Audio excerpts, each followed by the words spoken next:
Okay भाई, comment दिखाओ यार।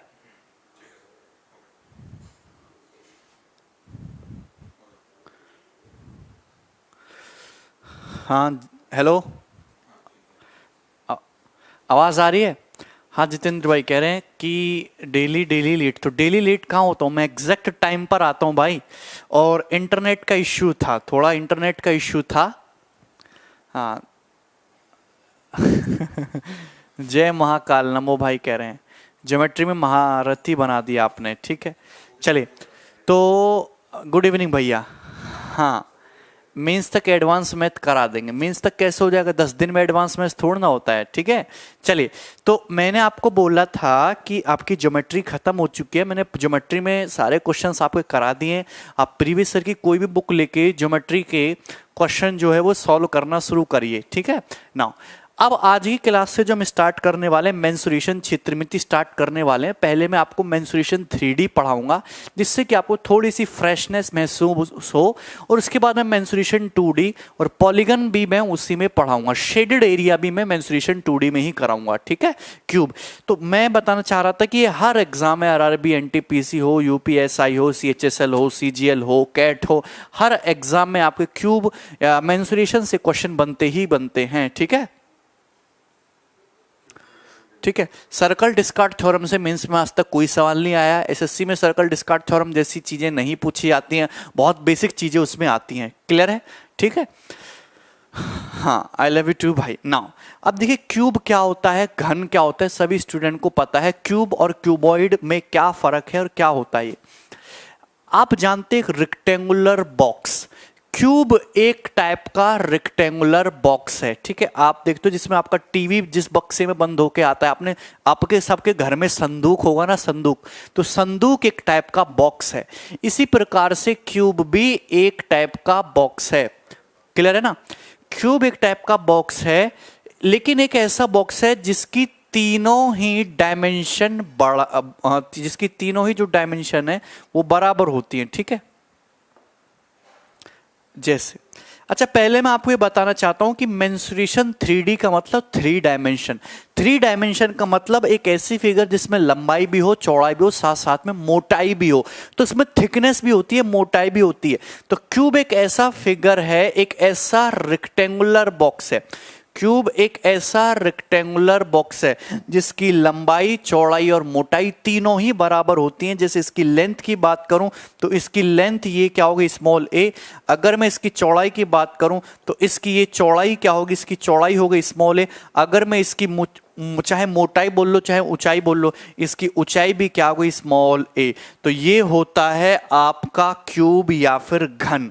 यहां तक किसी भी मास पॉइंट ज्योमेट्री मैंने करा दिया है, ठीक है। मास पॉइंट ज्योमेट्री मैंने करा दिया है, ठीक है ना।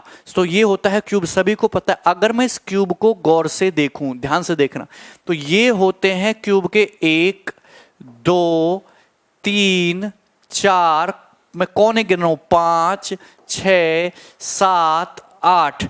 तो इस क्यूब में जब मैंने गौर से देखा तो मुझको 8 वर्टिसेस देखने को मिले, 8 शीर्ष देखने को मिले, 8 कोने मुझे यहां पर देखने को मिले। तो एक क्यूब में कितने कोने होते हैं, 8। हाँ बिल्कुल ठीक रहेगा रवि भाई, बिल्कुल ठीक रहेगा। एक क्यूब में कितने कोने होते हैं, 8 कोने होते हैं। क्लियर है। नाउ अब मुझे एक बात बताइए, अगर मैं इस क्यूब को और गंदी नजरों से देखूं तो इसमें कितनी एजेस होती हैं। एजेस मतलब किनारे। अगर देखो अगर इसको देखो ध्यान से, यहां पे इसकी लंबाई भी a है, चौड़ाई भी a है और मोटाई भी a है। तो यहां पे ये देखिए, ये एक एज हो गया, ये एक एज हो गया, 1 2 3 4। तो ये होते हैं किनारे जो लेंथ होती हैं। तो ऊपर 4 किनारे हैं, नीचे बेस में ये 4 किनारे हैं, तो 4 4 8 हो गया। और इस तरीके से ये भी 4 किनारे हैं। तो इसमें हो गए टोटल 4 4 8 4 12 एजेस। 12 एजेस हो जाएंगे और इसको हिंदी में बोलते हैं हम किनारे। क्या बोलते हैं हम इसमें, क्या कितने किनारे हैं, 12 एजेस है। सही है, क्लियर है, सब कुछ बताऊंगा। यहां तक बात समझ में आ रही है। नाउ अब देखेंगे गौर से, circle touching inside and find maximum size chord. नहीं नहीं नहीं, ये सब नहीं आएगा पेपर में, ध्यान से देखिए। अगर मैं इस क्यूब में फेस की बात करूं, सतह की बात करूं, आप किसी भी बॉक्स को सामने से देखिए, आप किसी भी बॉक्स को गौर से देखिए तो उसमें कितने फेस होते हैं? 6। देखिए 2 फेस आपके ऊपर नीचे हो गए, एक ऊपर एक नीचे। सामने से देखेंगे, सामने से देखेंगे तो सामने से 2 फेस आएंगे, 2 फेस आपके लेफ्ट राइट से आएंगे। ऐसे देखोगे ना, 2 फेस लेफ्ट राइट से, 2 फेस ऊपर नीचे से, 2 फेस सामने सामने से। तो इसमें कितने फेसेस हैं? इसमें 6 फेसेस हैं। तो इसमें कितने फेसेस हैं? 6 फेसेस हैं, 6 सतह हैं। इतनी बात समझ में आ रही है। और क्यूब की हर एक फेस क्या है? एक स्क्वायर है, एक वर्ग के। इस क्यूब की हर एक फेस, हर एक सतह एक वर्ग है, एक स्क्वायर है। क्लियर है? बताइए यहां तक कोई समस्या? इस क्यूब की हर एक फेस एक स्क्वायर, क्योंकि देखो लंबाई भी ए है, चौड़ाई भी है, तो सामने से स्क्वायर दिखेगा, पीछे भी स्क्वायर। अगर तुम लेफ्ट से आ जाओ तो देखो ये लंबाई ए और ये चौड़ाई भी है, तो ये भी स्क्वायर होगा। तुम टॉप से देखो, ये भी तुम्हारी चौड़ाई ए हो जाएगी, लंबाई भी ए हो जाएगी, तो इसका हर एक फेस एक स्क्वायर होता है। क्लियर है? बताइए यहां तक कोई समस्या? ठीक है, कोई दिक्कत है इसमें किसी भी स्टूडेंट को? देखिए 3D फिगर में, हर 3D फिगर में आपको वर्टिसेस कुछ ना कुछ कोने भी देखने को मिलेंगे, 12 एजेस भी देखने को मिलेंगी, फेसेस भी देखने को मिलेंगी। तो मैं आपको पहले तो एक रिजल्ट बताना चाहता हूं, यूलर्स फॉर्मूला। एक मैथमेटिशियन थे यूलर्स, उसने हर 3D फिगर के लिए, उन्होंने हर 3D फिगर के लिए एक कॉमन फॉर्मूला दिया, जो किसी भी 3D फिगर चाहे किसी भी साइज या किसी भी शेप का हो, किसी भी साइज और किसी भी शेप का हो, उसकी वर्टिसेस, उसकी फेस, उसकी एजेस में रिलेशन बताया था। और ये फॉर्मूला है v माइनस ई, या फिर ऐसे देखिए v plus F minus E by 2, v plus F minus E by 2, this is your formula. इसको बोलते हैं हम यूलर्स फॉर्मूला, जहां पे v का मतलब क्या है? v का मतलब है वर्टिसेस, f का मतलब क्या है? f का मतलब है फेसेस, E का मतलब क्या है? E का मतलब है नंबर ऑफ एजेस, किनारे कितने हैं, फेस मतलब सतह कितनी है, V मतलब शीर्ष कितने हैं, वर्टिसेस कितनी है। समझ में आ रहा है? हर स्टूडेंट को समझ में आ रहा है? तो क्वेश्चन आ गया, ठीक है, ध्यान से देखेंगे। क्लियर? तो आप मेरी बात समझ पा रहे हैं कि अगर मैं क्यूब को देखूं तो क्यूब एक ऐसा बॉक्स है जिसकी लंबाई, जिसकी चौड़ाई, जिसकी मोटाई तीनों ही बराबर हो। हर 3D फिगर में उसमें कोने भी होंगे, उसमें एजेस भी होंगे, उसमें फेसेस भी होंगे। तो जैसे इसमें 8 वर्टिसेस हैं, 12 एजेस हैं, 6 फेसेस हैं। तो यूलर जो मैथमेटिशियन ने, उन्होंने एक फॉर्मूला ड्राइव किया किसी भी 3D फिगर के लिए, for any 3D figure, for any 3D flat figure, किसी भी 3D फ्लैट फिगर के लिए उसकी वर्टिसेस, फेस और एजेस में जो रिलेशन है ये हमेशा कांस्टेंट होता है। अगर मैं बात करूं क्यूब की, तो क्यूब की हर एक साइड क्या होती है? क्यूब की हर एक साइड एक स्क्वायर होती है, एक वर्ग होती है, इसमें कोई समस्या नहीं है।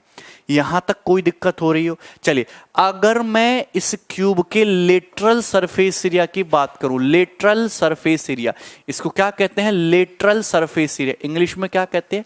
Lateral surface area, lateral surface area. Clear है? और अगर मैं इसको हिंदी में बोले तो इसको हिंदी में बोलते हैं पार्श्व पृष्ठ का क्षेत्रफल। हिंदी में है पार्श्व पृष्ठ का क्षेत्रफल, लेटरल सरफेस एरिया, और हिंदी में बोलेंगे इसको पार्श्व पृष्ठ का क्षेत्रफल। ये क्या होता है? देखिए लेटरल सरफेस एरिया का मतलब, आप किसी भी फिगर को, ठीक है, यूलर्स वाली फिर से लगा दूंगा स्लाइड, चिंता मत करो। आप किसी भी फिगर को सामने से देखो, जैसे कि भैया ये मेरी कॉपी ही है, जैसे ये मेरी कॉपी है, मैं इसको सामने से देखूं, तो इसको सामने से देखने पर जो भी सरफेस दिखते हैं, सामने से देखो जो भी सरफेस दिखेंगे, उन सबका टोटल एरिया होता है लेटरल सरफेस एरिया। सामने से ये दिख रहा है, सामने से दिख रहा है, सामने से ये भी है, ये आ रहा है लेफ्ट से, ये आ रहा है राइट से, तो जो 4 सरफेस है, मतलब हम टॉप और बॉटम, ऊपर और नीचे के सरफेस को काउंट नहीं करेंगे, सामने के 4 सरफेस हम देखेंगे। जैसे मोबाइल फोन ले लो, ये वाला सरफेस सामने से, ये वाला सरफेस इधर से, ये वाला सरफेस इधर से, ये वाला सरफेस इधर से, ऊपर और नीचे का सरफेस नहीं देखेंगे, सामने से जितने भी सरफेस है सबको काउंट करेंगे। तो ये होता है लेटरल सरफेस एरिया। मुझे बताइए, क्यूब है, क्यूब का हर एक फेस स्क्वायर है, तो इसमें कितने लेटरल सरफेस होंगे? 4। 4 लिटरल सरफेस होंगे, तो उन सभी का जो स्क्वायर होगा वो क्या हो जाएगा, उन सभी का जो एरिया हो जाएगा। देखो अगर किसी स्क्वायर की साइड ए है तो एक स्क्वायर का एरिया ए स्क्वायर, तो 4 स्क्वायर का एरिया 4a स्क्वायर। बात समझ में? So this is what, clear है? एफ मतलब फेस, फेस मतलब सतह, जैसे स्क्वायर है ना, जैसे किताब ये कॉपी है तो कॉपी का ये फेस है, ये सतह, इसको आप छू सकते हो। बात समझ में आई कि क्लियर है? तो लिटिल सरफेस एरिया क्या होता है, क्यूब का 4a स्क्वायर, जहां पे a क्या है, क्यूब की साइड है। बात समझ में आई? ठीक है। अगर मैं क्यूब के टोटल सरफेस एरिया की बात करूं, टोटल सरफेस एरिया, तो टोटल सरफेस एरिया हो गया टीएसए। क्या हो गया? TSA, total surface area. Hindi में बोलते हैं इसको संपूर्ण पृष्ठ का क्षेत्रफल। हिंदी में क्या बोलते हैं इसको? संपूर्ण पृष्ठ का क्षेत्रफल। इतनी बात समझ में आ रही? मुझे बताइए, क्यूब है, क्यूब में कितने फेस हैं? 6 सरफेस है, 6 सतह हैं, और हर एक फेस क्यूब का स्क्वायर है। तो अगर, और हर स्क्वायर की साइड क्या है? ए। तो अगर किसी स्क्वायर की साइड ए है तो उसका एरिया क्या होता है भैया? ए स्क्वायर। लेकिन अपने क्यूब में तो 6 सरफेस होते हैं, 6 फेस होते हैं, तो 6 फेसेस का एरिया 6a स्क्वायर। तो क्यूब का जो टोटल सरफेस एरिया होता है वो होता है मेरे भैया 6a स्क्वायर। बताइए, यहां तक कोई समस्या? किसी को कोई दिक्कत है? हम पढ़ रहे हैं मेंसुरेशन 3D, ऐसी फिगरें जिनमें लंबाई चौड़ाई मोटाई सब हो। क्लियर? कोई दिक्कत है? चलिए आगे बढ़ जाएंगे। अगला मैं आपको दिखाता हूं, ध्यान से देखना भैया। मैंने आपके सामने एक क्यूब और बना दिया इस तरीके से, जैसे एक घन बना देता हूं मैं आपके सामने, ठीक है?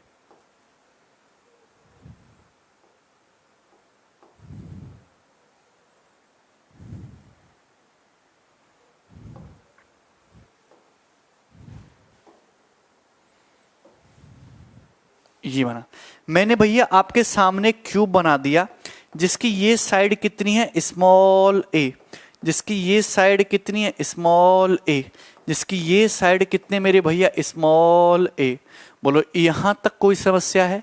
क्लियर है? Literal surface area, total surface area में समझ में आया? लिटरल सरफेस एरिया मतलब पार्श्व पृष्ठ का क्षेत्रफल। केवल सामने से देखो, क्यूब भी एक टाइप का प्रिज्म है। एक भाई ने बात नहीं बता दी, क्यूब भी एक टाइप का प्रिज्म है। अगर आपसे पूछे क्यूब क्या है, तो क्यूब एक टाइप का प्रिज्म है विद स्क्वायर बेस। ठीक है, चलिए अगर मैं इस क्यूब के वॉल्यूम की बात करूं, आयतन की बात करूं, अगर मैं घन के, हिंदी में क्यूब को क्या बोलते हैं? घन। अगर मैं घन के वॉल्यूम की बात करूं, घन के आयतन की बात करूं, तो देखिए कोई भी रेक्टेंगुलर बॉक्स हो, किसी भी रेक्टेंगुलर बॉक्स का जो देखो वॉल्यूम, वॉल्यूम आप समझते हो, एरिया समझते हो। सरफेस एरिया और वॉल्यूम में क्या फर्क है? सरफेस एरिया का मतलब ये होता है कि जैसे मैंने कॉपी ली, अब इस कॉपी का जितना सरफेस आप टच कर सकते हो वो हो गया सरफेस एरिया। क्लियर है? जितना सरफेस आप टच कर सकते हो वो हो गया सरफेस एरिया। वॉल्यूम क्या है? ये कॉपी स्पेस में जितना ये कॉपी स्पेस में जितना जगह घेर रही है, जितना जगह इसने घेर लिया हवा में, ये है वॉल्यूम। कितना स्थान इसने घेर लिया। तो क्यूब का जो वॉल्यूम होता है, लंबाई भी ए है, चौड़ाई भी ए है, मोटाई भी ए है, तो वॉल्यूम होगा, वॉल्यूम में तीनों लंबाई चौड़ाई मोटाई इंक्लूड की जाएंगी। इस वजह से क्यूब का जो वॉल्यूम होता है ए इंटू ए, यानी कि क्या होता है? ए क्यूब। तो क्यूब का घन का जो आयतन होता है वो क्या होता है? तुम्हारा ए क्यूब। क्लियर है? यहां तक किसी भैया को कोई डाउट है? क्लियर? बात समझ में आ रही है? Very easy, interesting. अब जैसे ये क्यूब का एक हमने वर्टेक्स पकड़ लिया, क्या होगा? ये क्यूब का तुम्हारा मैंने एक वर्टेक्स पकड़ लिया, और ये इसके अपोजिट वर्टेक्स हो जाएगा। जैसे अपना कमरा देखो, अपना आपका जिस कमरे में बैठ कर पढ़ रहे हो वो भी एक रेक्टेंगुलर बॉक्स की तरह है। उसका एक कोई कोना पकड़ लो और उसके जस्ट अपोजिट कोना पकड़ लो। समझ में आया ना कि नहीं? क्लियर है? कोई दिक्कत है? ठीक है, पढ़ने में बड़ा मजा आ रहा है, पढ़ने में इतना मजा कभी नहीं आया। तो अगर मैं इस कोने से इस कोने को मिला दूं तो ये क्या बन जाता है? ये बन जाता है क्यूब का डायगोनल विकर्ण। तो अगर आप बात करें क्यूब के डायगोनल के बारे में, इसके विकर्ण के बारे में, तो क्यूब का जो डायगोनल होता है, डायगोनल की जो लेंथ होती है वो होती है क्यूब की साइड का √3। क्या होती है? क्यूब की साइड का √3 टाइम्स होता है क्यूब का डायगोनल। क्लियर? बताइए कोई दिक्कत इसमें किसी भी स्टूडेंट को? कहां से आया? अब जैसे अगर मैं इस क्यूब के नीचे वाले फेस को देखूं, इस क्यूब के नीचे वाली सतह को देखूं, नीचे वाली सतह एक स्क्वायर है, ये साइड ए, ये साइड ए, तो यहां पे ये क्या हो गया, इस स्क्वायर का डायगोनल हो गया, और ये कितना हो गया, a√2। कितना हो गया भैया मेरे, a√2। क्लियर है? बताइए a√2। अब अगर मैं क्यूब की ये साइड देखूं, ये साइड कितनी है, क्यूब की ये साइड कितनी है, स्मॉल a। अब ये a√2 और ये a, ये कितना एंगल हो गया, ये कितना एंगल है, 90 डिग्री का। आपको यहां पे एक राइट एंगल ट्रायंगल दिख रहा होगा, ये दिख रहा है a√2, दिख रहा है a√2। ये क्या है, स्मॉल a, और ये क्या है, ये है क्यूब का डायगोनल a जो 90 डिग्री के सामने है। ये एंगल 90 डिग्री होगा, बेस और ये तुम्हारी हाइट के बीच में जो एंगल बनता है हमेशा 90 डिग्री का जाएगा। मजा आ रहा है? कोई दिक्कत इसमें? तो अगर ये साइड a√2 है, ये a है, तो पाइथागोरस थ्योरम से डायगोनल की जो लंबाई होगी वो कितनी हो जाएगी, ये हो जाएगी मेरे भैया a√2 का स्क्वायर प्लस a स्क्वायर, यानी कि a√2 का square 2a square plus a square 3a square, और 3a स्क्वायर का अंडर रूट कितना होगा, √3a।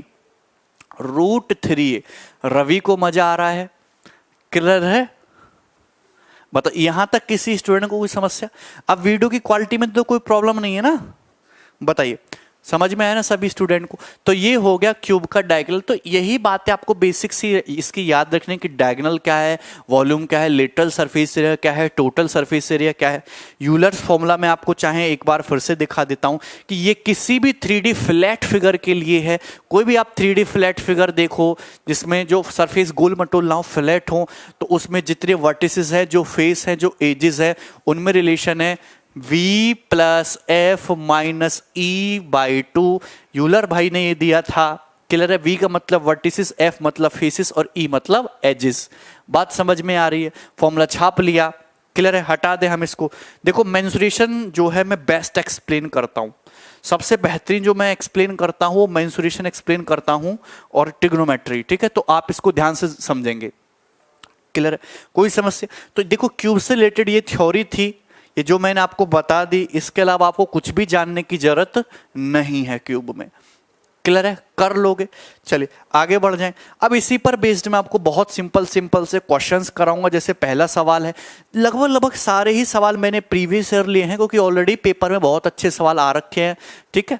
चलिए, एक सॉलिड है जिसमें 12 वर्टिसेस है। एक सॉलिड में कितने शीर्ष हैं? 12 वर्टिसेस है। उस सॉलिड में कितनी एजेस है? उस सॉलिड में 30 एजेस है। तो उस सॉलिड में कितने फेस हैं? फेस आपसे पूछा, उस सॉलिड में कितने फेस हैं? क्लियर है? बताइए। अब ये पूछा तो कैसे करोगे? सिंपल सा, तो ये फॉर्मूला है v plus F minus e/2। ये किसी भी 3D फिगर के लिए ट्रू है। Vertices plus face minus edges by 2। ठीक है? बताइए। तो वर्टिसेस कितना हो जाएगा? वर्टिसेस हो जाएगा तुम्हारा 12। क्लियर है? वर्टिसेस कितना हो जाएगा? 12। फेस आपको निकालना है। एजेस कितना हो जाएगा? माइनस का 30 बराबर 2। तो 12 माइनस 30 माइनस 18 बराबर 2। तो फेस बराबर हो जाएगा 18 प्लस 2 यानी कि 20। तो इस 3D फिगर में कितने फेस होंगे? इसमें होंगे 20 फेसेस। D option. क्लियर है? डी ऑप्शन इस क्वेश्चन का करेक्ट आंसर होगा। क्लियर है? बात समझ में आई है? बोल दो। ठीक है?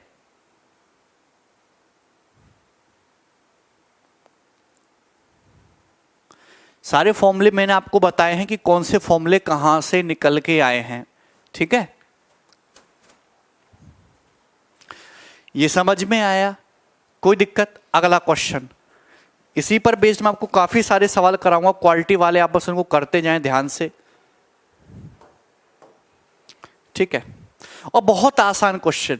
देखिए सबसे जो ज्यादा आसान क्वेश्चन बनते हैं क्यूब और क्यूबॉइड से बनते हैं। इस पे मेंस में ज्यादा सवाल नहीं देते हैं लोग, इसके प्री में ही ज्यादा क्वेश्चन बनते हैं। ठीक है? सॉल्व करो कि numerical value of total surface area is equal to the volume of cube, then find diagonal of cube.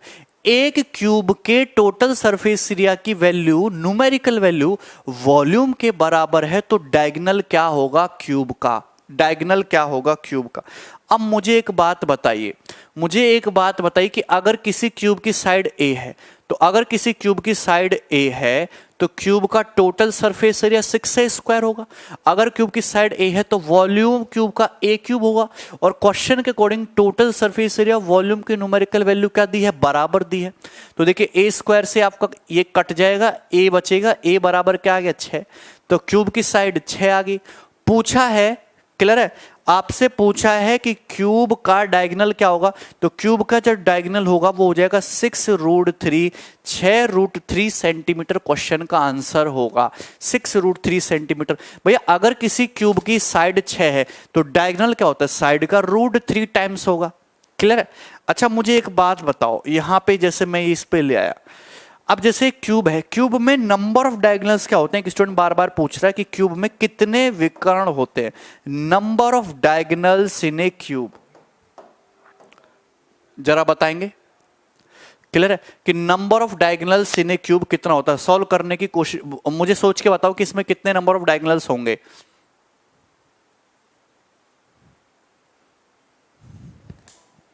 Cube में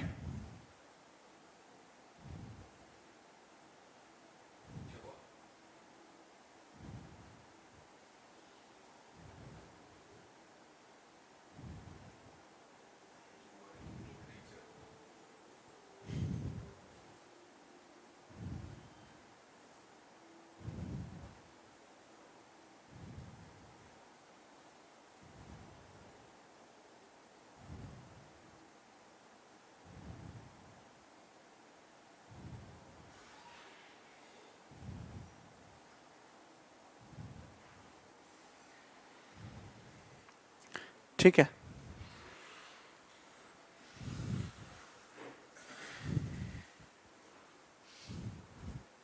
क्यूब में कितने नंबर ऑफ डायगोनल्स होंगे। देखो एक बात मेरी ध्यान रखना, जैसे क्यूब में 6 फेस हैं, तो जैसे स्क्वायर है तो ऐसे मत कर लेना कि स्क्वायर है तो हर फेस में दो दो स्क्वायर, अगर तुम स्क्वायर बनाओ तो स्क्वायर में 2 डायगोनल होते हैं। तो ये जो स्क्वायर बेसिस के जो डायगोनल है, क्यूब के डायगोनल नहीं है। क्यूब के डायगोनल का मतलब यह है कि तुम ये कोना पकड़ लो और अपोजिट कोने को ले जाओ तो एक डायगोनल बनेगा। इसी हिसाब से ये कोना पकड़ोगे तो अपोजिट डायगोनल को ले जाओगे तो एक कोना बनेगा। इस हिसाब से टोटल 4 डायगोनल बनेंगे। क्लियर है। तो ये तो आसान सी बात थी। अरे बात समझ में है कि नहीं। वैसे भी फॉर्मूला होता है, हैं? चलिए अगला क्वेश्चन, यहां तक बात समझ में आई। नेक्स्ट क्वेश्चन हम लोग करेंगे सवाल नंबर 3। किधर गया भाई, ये रहा। सारे क्वेश्चन आसान है, इंपॉर्टेंट है और पेपर में इसी लेवल के सवाल आपको देखने को मिलेंगे। क्लियर, बनाइए कि if total surface area of A cube is 1176, एक क्यूब का टोटल सरफेस एरिया 1176 है तो क्यूब का वॉल्यूम बताइए। अगर किसी क्यूब की साइड ए हो तो टोटल सरफेस एरिया 6a² होगा और टोटल सरफेस एरिया की वैल्यू 1176 दे रखी है, ये दे रखा है। कोई दिक्कत, तो यहां पे 6 एकम 6, 5 6 निम्मा 54, 6 चिंग 36, तो a² कितना आ गया 196। a² 196 आ गया तो a की वैल्यू कितनी आ गई 14 सेंटीमीटर। तो क्यूब की साइड 14 सेंटीमीटर आ गई। पूछा है क्यूब का वॉल्यूम, क्यूब का आयतन। क्लियर है, लाइट कट गया दीपक। तो क्यूब का आयतन हो जाएगा भुजा का क्यूब यानी कि 14 का क्यूब, 14 का क्यूब। तो 14 का क्यूब मतलब 2744, 2744 सेंटीमीटर क्यूब ये क्यूब का वॉल्यूम हो जाएगा। 14 का क्यूब आपको याद होना चाहिए।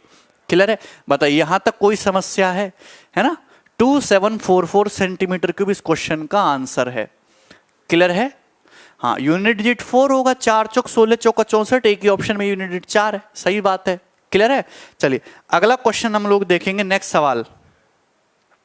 सवाल नंबर कितने कर चुके हैं हम, नेक्स्ट 4 पे आ जाएंगे। ये मोस्ट क्वेश्चन है, दिस वन इज मोस्ट, क्योंकि पेपर देखो चाहे बेशक सवाल आसान है लेकिन पेपर में इस टाइप के सवाल दिखते हैं। जी भाई पूछ रहे हैं अभी कितने बच्चे ऑनलाइन है, वो पता नहीं चलता है स्क्रीन पे, यहाँ पे बस मुझे कमेंट दिखाई देते हैं बड़े बड़े। ठीक है, अब मुझे एक बात बताइए कि मैं कंसेप्ट बताता हूं 3D फिगर में। जब भी आप किसी भी सॉलिड को पिघला के दूसरा सॉलिड बनाओगे, जब भी आप किसी भी सॉलिड को पिघला के दूसरा सॉलिड बनाओगे तो एक चीज हमेशा कांस्टेंट रहती है और वो है वॉल्यूम, आयतन। जैसे कि भैया ये बोतल है, इस बोतल को पिघला के एक डिब्बा बनाते हो आप, तो बोतल को पिघला के डिब्बा बना दोगे तो इस बोतल में जितना सॉलिड, जैसे मार्कर, इस मार्कर को पिघला के दूसरा मार्कर बनाओ, तो मार्कर जितना सॉलिड यूज हुआ है, दूसरी फिगर जो आपने पिघला के बनाई है उसमें भी उतना ही सॉलिड होगा। तो जब भी एक फिगर को पिघला के दूसरी फिगर बनाओगे हमेशा वॉल्यूम को कांस्टेंट रखना है, वॉल्यूम बराबर रहेगा। जैसे 3 सॉलिड क्यूब हैं जिनकी एजेस हैं 4 सेंटीमीटर, 5 सेंटीमीटर, 6 सेंटीमीटर, इन तीनों को पिघला के एक नया क्यूब बना दिया, बड़ा क्यूब। 62 सेंटीमीटर क्यूब मटेरियल, तो कितना मटेरियल, 62 सेंटीमीटर क्यूब जो मटेरियल है is lost due to improper handling. वो गलती से जो है पिघलाने में पिघल गया, इम्प्रॉपर हैंडलिंग की वजह से वो खराब हो गया। क्लियर है, लॉस्ट हो गया इम्प्रॉपर हैंडलिंग की वजह से। तो बताइए कि whole surface area of newly formed cube, जो नया क्यूब जो बनेगा उसका होल सरफेस एरिया कितना होगा। मेंसुरेशन 10-12 दिन तो चलेगी।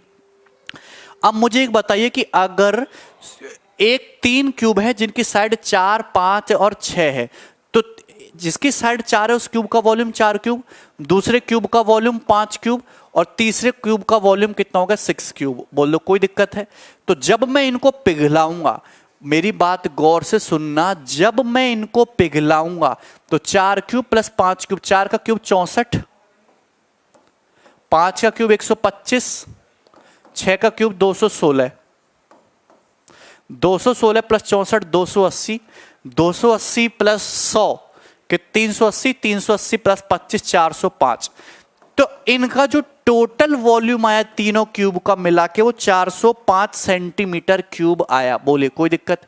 अगर 405 सेंटीमीटर क्यूब टोटल वॉल्यूम आया और इसमें से 62 सेंटीमीटर क्यूब आपका लॉस्ट हो गया, तो वॉल्यूम कितना बचा, 5 में से 2 गया 3, 40 में 6 गया 34, 343 सेंटीमीटर क्यूब आपके पास सॉलिड बचा।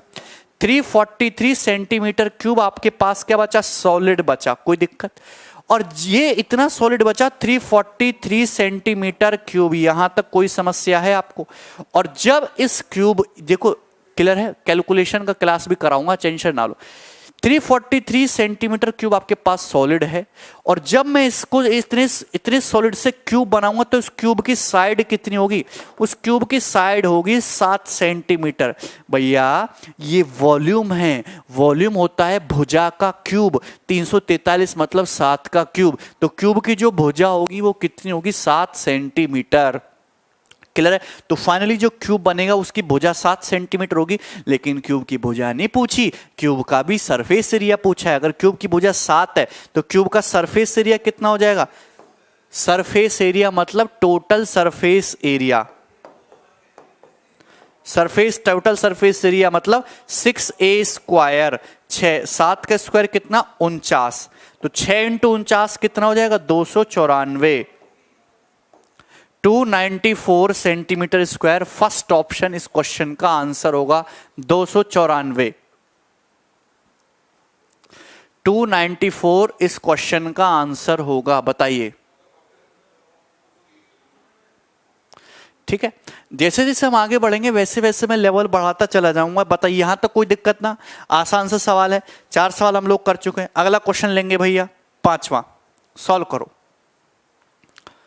सॉल्व करिए सवाल नंबर 5। ठीक है, मैं बताना चाहूंगा कि ये सवाल जो है सीडीएस 2018 के पेपर का है। Solve it.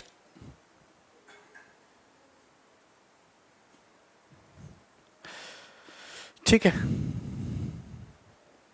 अरे वॉल्यूम अगर 343 है तो साइड कैसे निकालोगे, साइड का क्यूब इक्वल टू 343, तो साइड 7 आ गई। ठीक है, चलिए अगर किसी cube if the diagonal of A cube is of length L, अगर किसी क्यूब के डायगोनल की लेंथ एल है तो क्यूब का टोटल सरफेस एरिया क्या है, जल्दी करिए। अगर देखो क्यूब की साइड अगर ए है, अगर किसी क्यूब की भुजा ए है तो डायगोनल विकर्ण क्या होगा a√3 और विकर्ण की लंबाई क्या है l, तो क्यूब की भुजा कितनी आ गई, क्यूब की साइड आ गई l/√3, क्यूब की साइड कितनी आ गई l/√3। पूछा क्यूब का टोटल सरफेस एरिया, क्यूब का टोटल सरफेस एरिया क्या होता है 6a स्क्वायर, a का मतलब l/√3 यानी कि l²/3, 3 से 6 कितनी बार कट गया 2 बार, तो क्यूब का टोटल सरफेस एरिया हो गया 2l², डी ऑप्शन 2l² सवाल का आंसर हो जाएगा।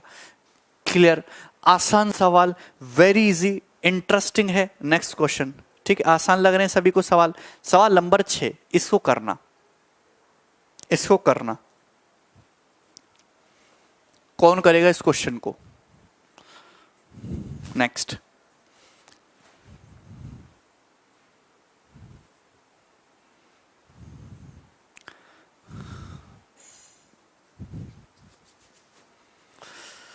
निक्कू तुम्हारा कमेंट मेरे पास आता है,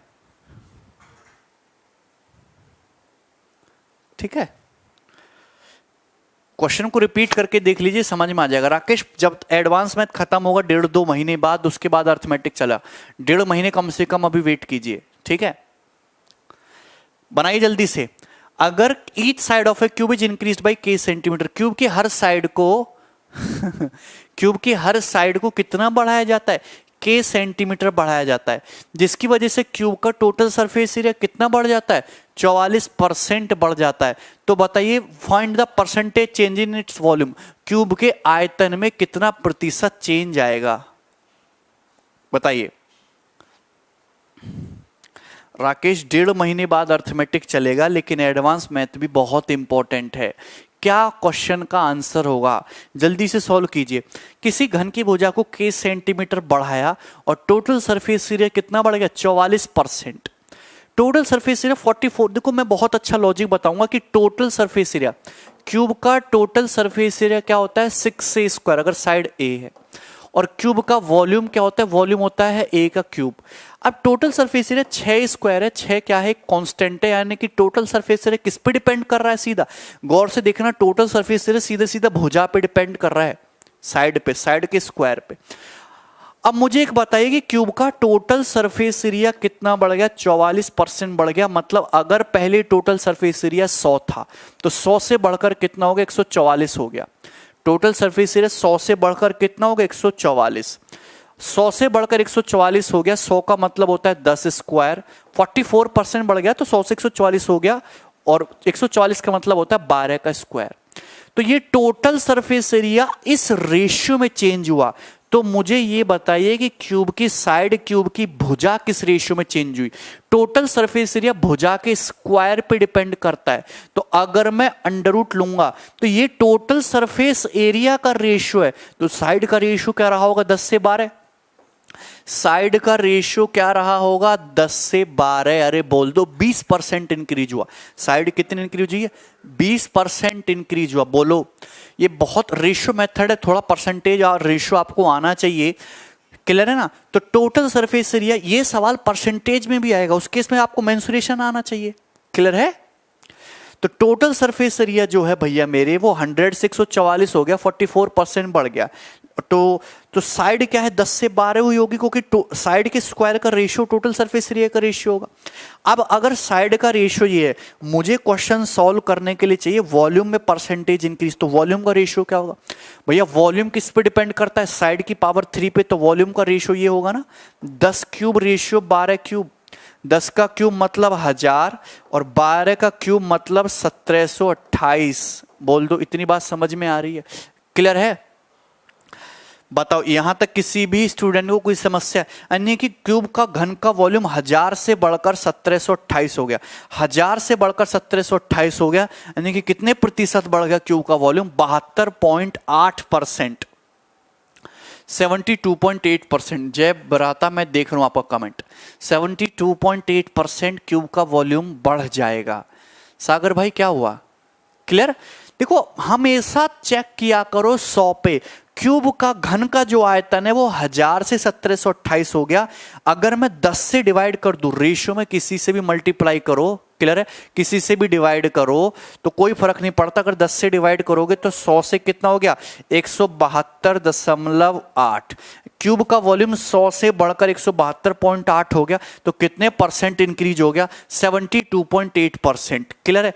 आप देखो, जो स्टूडेंट समझदार है उसको इतना करने की जरूरत नहीं। मैं समझा रहा हूं जिनको कुछ नहीं आता, क्योंकि ऐसे स्टूडेंट है जिनको स्क्वायर भी नहीं पता कि स्क्वायर क्या होता है, जिनको जोड़ना नहीं आता, जिनको तो लेफ्ट राइट तक करना नहीं आता, है ना?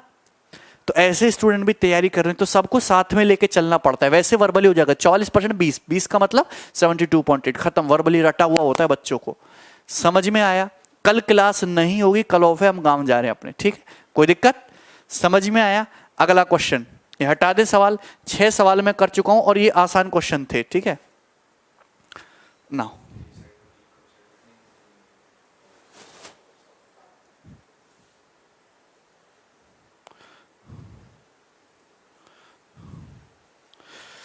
सवाल नंबर 7, क्वेश्चन नंबर 7 को सॉल्व करने की कोशिश करो। और ये जो क्वेश्चन नंबर 7 है भैया, ये तुम्हारा कैट 2017 के पेपर में पूछा गया है, 17 में आया था ये वाला। बहुत आसान सवाल है, मतलब ये एसएससी से भी आसान क्वेश्चन है, ठीक है। कल छुट्टी मत रखो सर, आप जैसे महान लोगों को शोभा नहीं देता।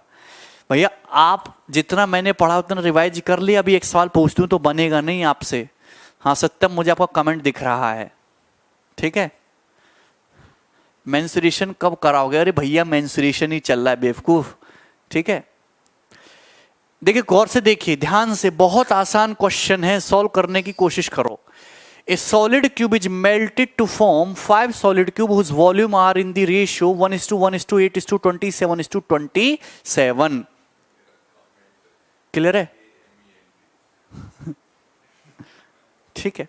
अच्छा, एक बड़ा क्यूब है, उसको पिघलाकर 5 छोटे छोटे क्यूब बनाए गए। जैसे एक बड़ा क्यूब है, ये एक बड़ा क्यूब है, इसको पिघला के छोटे छोटे क्यूब बना दिए, ये बना दिए छोटे छोटे 5 क्यूब बना दिए। बना सकते हैं छोटे छोटे 5 क्यूब। एक बड़े क्यूब को पिघला के छोटे छोटे 5 क्यूब बनाए गए। तो मुझे बताइए बड़े क्यूब का जो आयतन होगा वो इन 5 छोटे क्यूबों के आयतन के बराबर होगा। क्वेश्चन में दिया है कि इन 5 क्यूब के जो वॉल्यूम है वो 1:1:1:8:27 के रेशियो में। तो क्यूब के वॉल्यूम इस रेशियो में है, इन 5 घनों के वॉल्यूम इस रेशियो में है। यानी कि अगर इसका वॉल्यूम 1 सेंटीमीटर क्यूब है तो इसका 1 सेंटीमीटर क्यूब, इसका 8, इसका 27, इसका 27। तो इस वाले क्यूब का जो वॉल्यूम है 2, 8, 10 और 27 54, 27 54 और 10 कितना होगा 64, 64 सेंटीमीटर क्यूब होगा बड़े क्यूब का वॉल्यूम। तो बड़े क्यूब का वॉल्यूम कितना होगा 64 सेंटीमीटर क्यूब। ये किसका रेशियो है? ये इन सभी क्यूब्स के वॉल्यूम है। देखो वॉल्यूम क्या होता है, 64 क्यूब का मतलब होता है 4 का क्यूब। मुझे बताइए 1 का मतलब होता है 1 का क्यूब, 1 का मतलब होता है 1 का क्यूब, 8 का मतलब होता है 2 का क्यूब, 27 का मतलब होता है 3 का क्यूब और इस 27 का मतलब होता है 3 का क्यूब। सब परफेक्ट क्यूब है। मैंने ऐसा क्यों लिखा? क्योंकि क्यूब का जो वॉल्यूम होता है वो होता है भुजा का क्यूब ही होता है, ठीक है। अच्छा, पूछा क्या, फाइंड द परसेंटेज, परसेंटेज बताइए by which the sum of surface area of these 5 cubes exceeds to surface of original cube. Question में पूछा है कि इन 5 क्यूब्स का टोटल सरफेस एरिया, इन 5 क्यूब्स का टोटल सरफेस एरिया बड़े क्यूब के सरफेस एरिया से कितने परसेंट अधिक है। वेरी गुड विकास भाई, कितने परसेंट अधिक है ये पूछा है। क्लियर है? तो ये इनके वॉल्यूम का रेशियो, वॉल्यूम डायरेक्टली डिपेंड करता है किस पे, एक एक क्यूब पे। क्लियर है? तो अगर मुझे साइड का रेशियो निकालना है, अगर मुझे इन क्यूब की साइड का रेशियो निकालना है तो बड़े वाले क्यूब की साइड अगर 4 है तो छोटे वाले जो क्यूब है इनकी साइड कितनी होगी? क्यूब रूट ले लोगे 1:1:2:3:3 ये होगी, ये हो जाएगी इन सब की साइड। बताइए यहां तक। तो इन बड़े क्यूब की साइड अगर 4 सेंटीमीटर है तो इसकी 1 सेंटीमीटर, इसकी 1, इसकी 2, इसकी 3, इसकी 3, इस रेशियो में होगी साइड।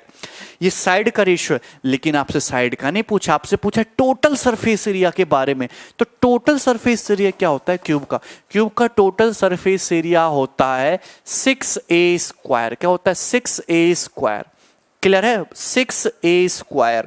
यानी कि टोटल सरफेस एरिया किस पे डिपेंड करता है? देखो 6 तो कांस्टेंट है। जब हम रेशियो की बात करेंगे, रेशियो बनाते समय 6 से 6 तो कट जाएगा, यानी कि टोटल सरफेस एरिया डायरेक्टली किस पे डिपेंड करेगा? a², भुजा के वर्ग पे। तो अगर ये साइड का रेशियो है, अगर मुझे टोटल सरफेस एरिया का रेशियो चाहिए तो कैसे निकालोगे? 4 का स्क्वायर कितना होगा? 16। मतलब अगर इस वाले क्यूब का टोटल सरफेस एरिया 16 है तो इसका 1 है, इसका 1 है, इसका 4 है, इसका 9 है और इसका 9 है। अगर इस क्यूब का टोटल सरफेस एरिया 16 है तो इन पांचों क्यूब का टोटल सरफेस एरिया कितना है? 9 9 18, 18 और ये तुम्हारा कितना हो गया? 4 22 23 24, 24 है। इन क्यूब का टोटल सरफेस एरिया कितना है? टोटल 24। क्लियर है?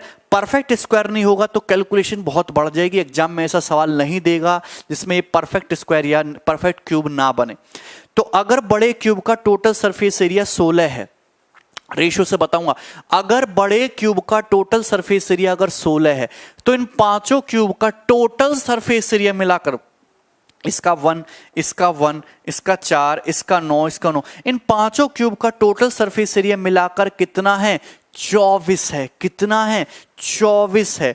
तो इनके सरफेस एरिया का रेशियो 16:24 बन रहा है, यानी कि 2:3। कितना? 2:3। बड़े क्यूब का टोटल सरफेस एरिया 2 है तो पांचों क्यूब का टोटल सरफेस एरिया 3 है। कितना एक्स्ट्रा है? 1/2 एक्स्ट्रा है। 1/2 का मतलब 50% एक्स्ट्रा। 50% एक्स्ट्रा है। बताइए कोई समस्या? कुमार कह रहे हैं 64 कहां से आया? मैंने आपको बताया कि जब भी हम किसी फिगर को पिघला के नई फिगर बनाएंगे तो आयतन कांस्टेंट रहेगा। इन पांचों क्यूब के वॉल्यूम 1:1:28, 27, 27 के रेशियो में है। तो इसका वॉल्यूम अगर 1 सेंटीमीटर क्यूब, इसका 1, इसका 28, इसका 27, तो सबका वॉल्यूम कितना हो गया? 54, 10, 64 हो गया ना। तो इसका वॉल्यूम 64 सेंटीमीटर क्यूब होगा, जिसको पिघला के ऐसे बनाया गया। बताइए कोई दिक्कत? 50% सवाल का सही उत्तर है। सभी को समझ में आया? अगला क्वेश्चन देखेंगे भैया। नेक्स्ट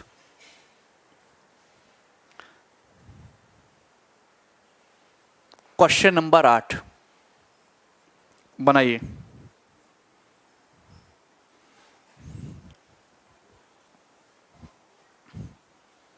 ठीक है,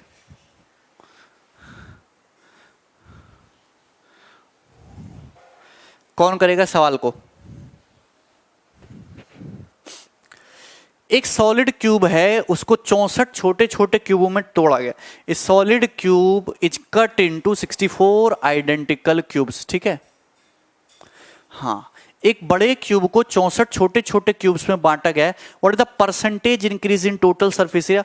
टोटल सरफेस एरिया में कितना परसेंट इंक्रीज हो जाएगा? ये सवाल है। ये सवाल है। सवाल को सॉल्व करने की कोशिश करो, कितने स्टूडेंट कर सकते हैं। और ये जो क्वेश्चन है ना, ये मेंस के पेपर का है सवाल, और आसान सा सवाल है। ठीक है, कौन करेगा? जल्दी से बताइए। सवाल दिख रहा है? 300, 150। राधे राधे भाई।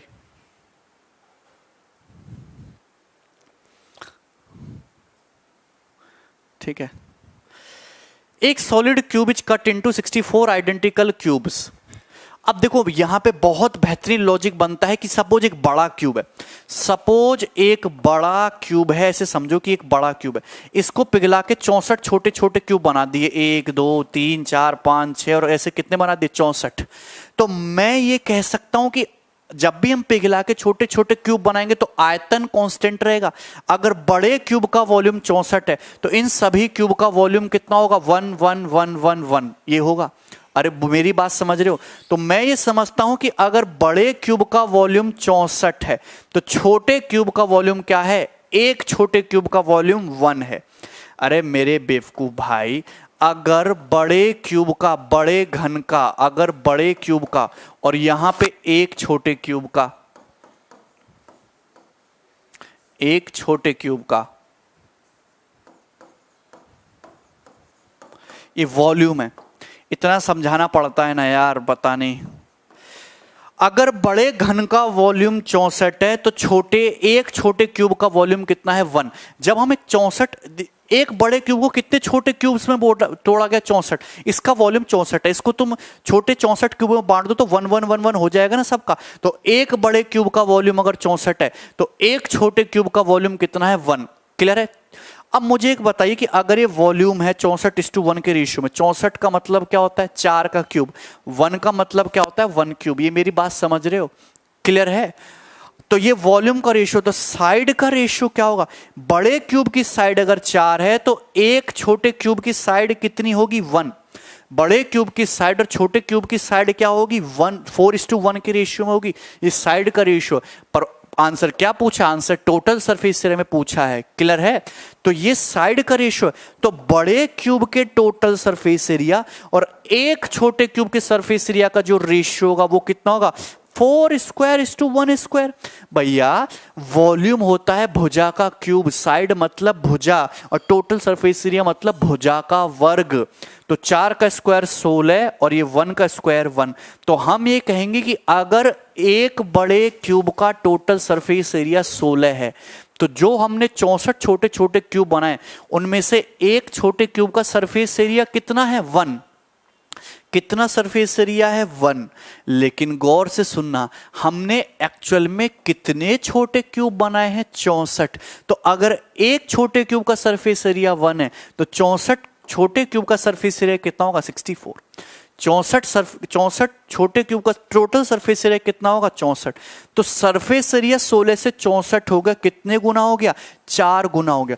सरफेस एरिया 4 गुना हो गया तो कितने प्रतिशत बढ़ गया, 300% सरफेस एरिया बढ़ गया। यहां तक किसी भी स्टूडेंट को कोई समस्या? हाँ करुण भाई क्या हुआ, क्लियर है, समझ में आ रहा है? ठीक है। तो बड़े क्यूब का वॉल्यूम अगर 64 है और इस मुझे बताइए कि एक बड़े क्यूब को 64 छोटे छोटे क्यूब्स में बांटा गया, तो मैं बहुत शॉर्टकट आपको बता रहा हूं कि बड़े क्यूब का वॉल्यूम क्या मान लो 64, तो एक छोटे क्यूब का वॉल्यूम कितना हो जाएगा, 1 हो जाएगा। कितना हो जाएगा, 1 हो जाएगा।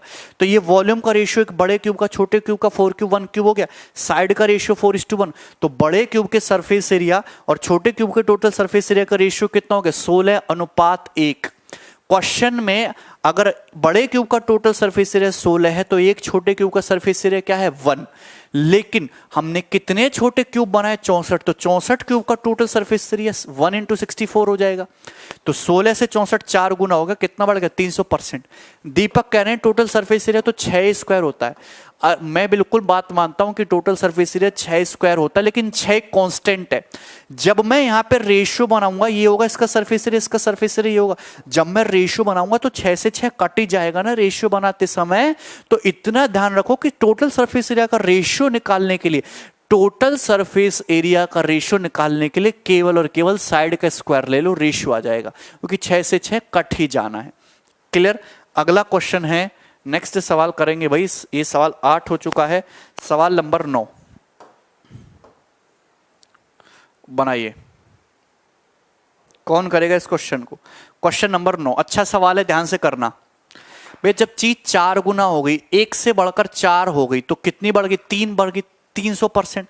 अगर कोई चीज डबल हो जाए तो कितना बढ़ गई, 100%। 3 गुनी हो जाए कितना बढ़ गई, 300%। 3 गुनी हो जाए कितनी बढ़ गई, 200%। 4 गुना हो जाए कितना बढ़ गया, 300%। कोई चीज 5 गुना हो गई, एक तो थी ही, 5 गुना हो गई। ये चीज कितनी थी, 1, 5 गुना हो गई, 5 हो गई, तो बढ़ी कितनी, 4। 4 का मतलब 400%, 1 का मतलब 100%, 4 का मतलब 400%। ठीक है। ये वॉल्यूम टोटल सरफेस एरिया था 1, 4 गुना हो गया तो कितना हो गया, 4 हो गया। तो कितना बढ़ा, 4 बढ़ा। कितना बढ़ा, 3 बढ़ा। क्लियर है? 3 बढ़ा, 3 का मतलब 300%। बहुत पेशेंस आ गया तुम्हारी वजह से मेरे अंदर, सही है।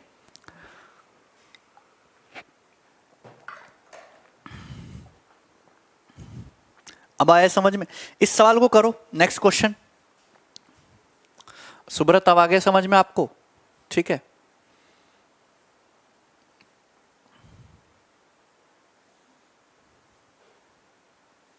अरे अब समझ में आया कि नहीं आपको? ठीक है।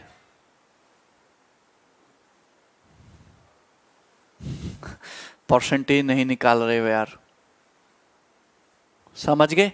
चलिए देखिए, 125 छोटे आइडेंटिकल क्यूब्स हैं, are cut from a big cube and all the smaller cubes are arranged in a row to form a long cuboid. What is the percentage increase in total surface area of the cuboid over the total surface area of the cube? बहुत बेहतरीन question है। अब जैसे एक cube है, एक बड़ा cube है, एक बड़ा क्यूब है, जैसे एक बड़ा घन है। मेरी बात को गौर से सुनना, मेरी बात को गौर से सुनना। जैसे बड़ा घन है, क्लियर है? अब इस बड़े घन को पिघलाकर 125 छोटे छोटे क्यूब बनाए गए इक्वल क्यूब बनाए गए और उनको आपस में सटाकर एक बना दिया क्यूबॉइड। क्या बना दिया? उनको आपस में सटाकर एक लॉन्ग क्यूबॉइड बनाया। क्यूबॉइड का मतलब होता है घनाभ। क्यूबॉइड इसके बाद पढ़ाऊंगा, क्यूब के बाद। क्यूबॉइड का मतलब होता है घनाभ, मतलब लंबाई, एक ऐसा रेक्टेंगुलर बॉक्स जिसकी लंबाई चौड़ाई ऊंचाई अलग अलग हो, बराबर ना हो। तो इसको मैंने बना दिया, एक घनाभ बना दिया। इस तरीके से समझ लीजिए आप।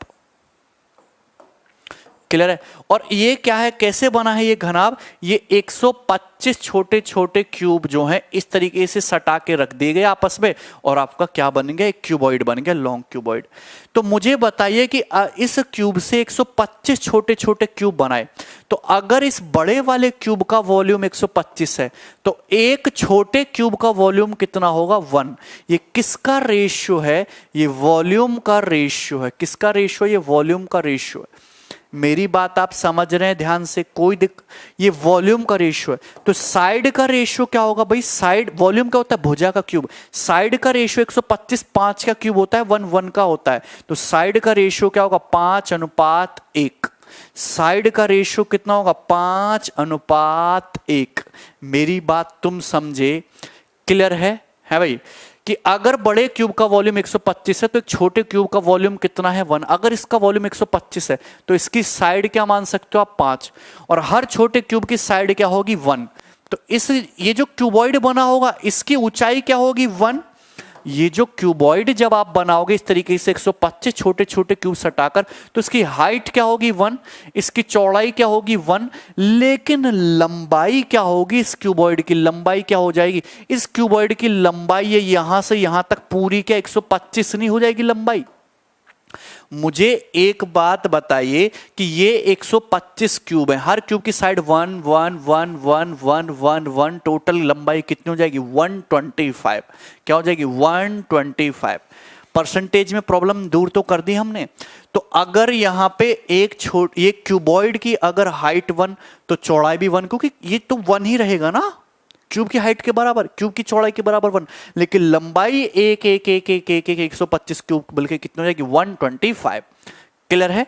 बता, यहां तक किसी भैया को कोई समस्या समझ में आ रहा है? कोई दिक्कत? क्लियर है?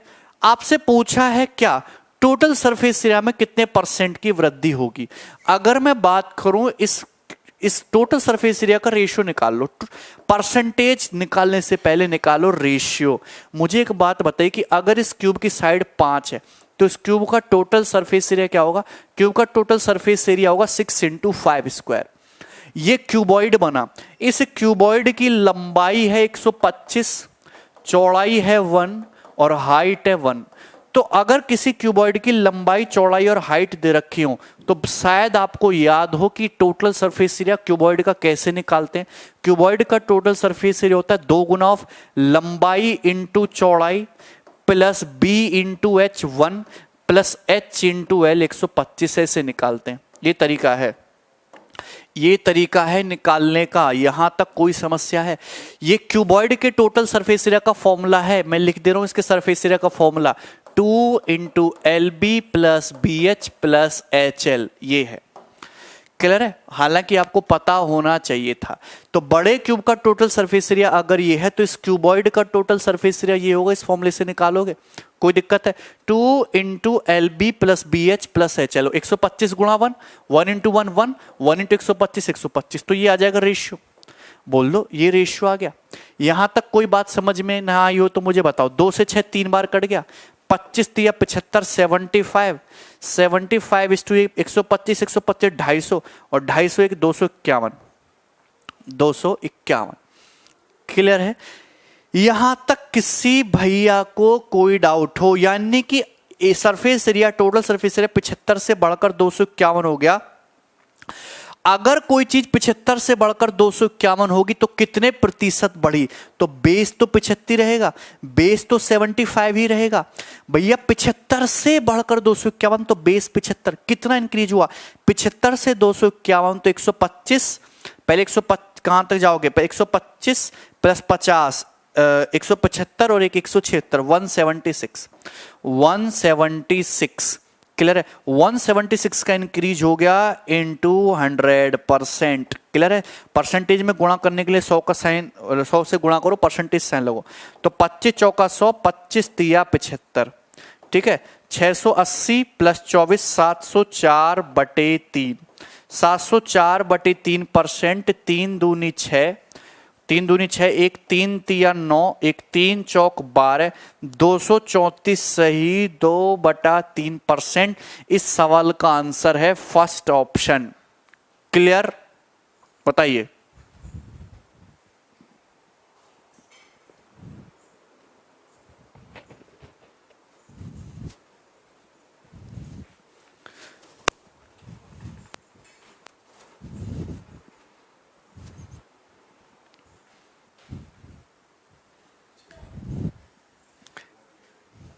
बताइए। 234 सही 2/3% इस सवाल का आंसर होगा। अब भी परसेंट निकालने में कोई दिक्कत है? अरे तुम समझ पा रहे हो, कुछ बुद्धि में जा रहा है तुम्हारे। ठीक है। अभी मैं आपके कमेंट नहीं ले पा रहा हूं, लेकिन रुक जाइए थोड़ी देर। ठीक है।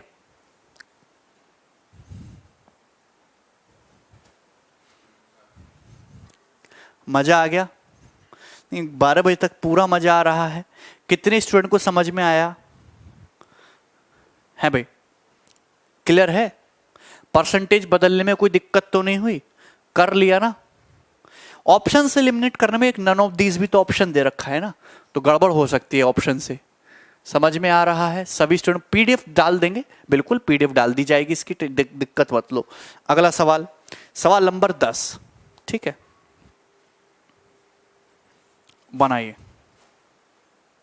सॉल्व करेंगे। मैंने पहले ही बोला कि क्यूब क्यूबॉइड के सवाल ज्यादा प्री के पेपर में आएंगे। ठीक है। ये जो सवाल है ये सीजीएल 2018 का सवाल है, इसको सॉल्व करो। सॉल्व करने की कोशिश करो। क्लियर है? अंडरस्टूड।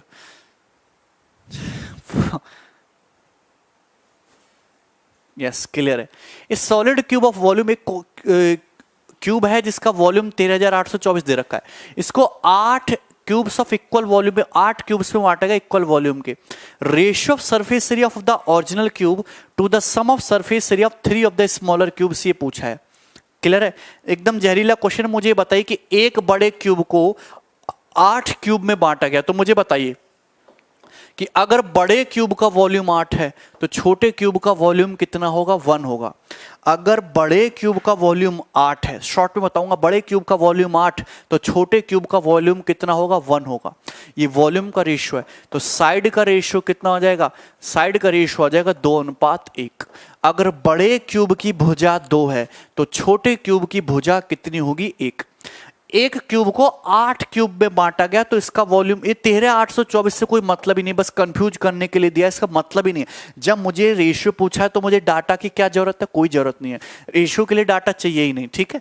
मुझे बताइए, बड़ा क्यूब है, इसका वॉल्यूम 8 है, इसको छोटे छोटे क्यूब में बांटोगे 8 में, तो सबका वॉल्यूम 1 1 1 1 हो जाएगा। तो बड़े क्यूब का वॉल्यूम 8, छोटे क्यूब का वॉल्यूम 1। बड़े क्यूब, अगर रेशियो ले लोगे, साइड का रेशियो क्या जाएगा? 2 से 1। लेकिन अगर मैं टोटल सरफेस एरिया की बात करूं तो टोटल सरफेस एरिया किस पे डिपेंड करता है? साइड के स्क्वायर पे। तो 2 का स्क्वायर 4 हो गया और 1 का स्क्वायर 1 हो गया।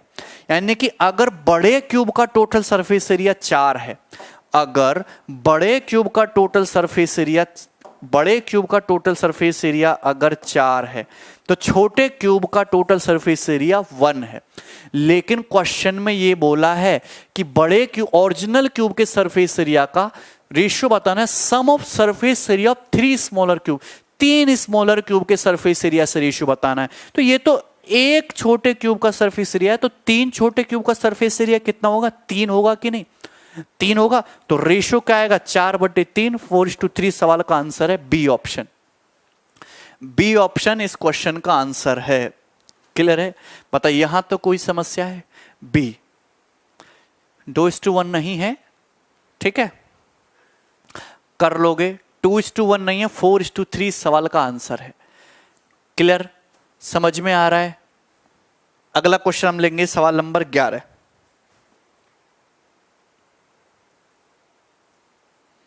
ठीक है, सॉल्व करो। ये अच्छा क्वेश्चन है, ध्यान से सीखना, ध्यान से देखना, ये अच्छा सवाल है, ये आपके ये भी मेंस के पेपर में पूछा है। करिए, सर्कल के नोट्स भी डल जाएंगे भाई, एक दो दिन में सर्कल के नोट्स भी डल जाएंगे, पीडीएफ भी डल जाएगी, ठीक है। सॉल्व करो।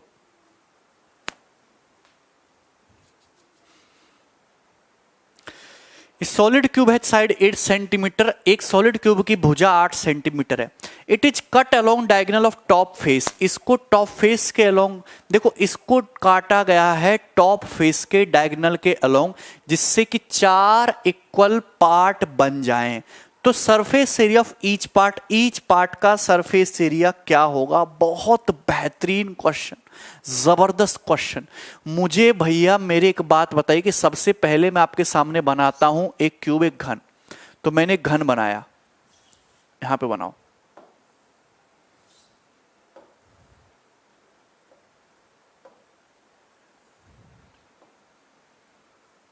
आप भी अपनी कॉपी में डायग्राम बनाने की कोशिश करो जैसे मैं बनाता हूं भाई डायग्राम।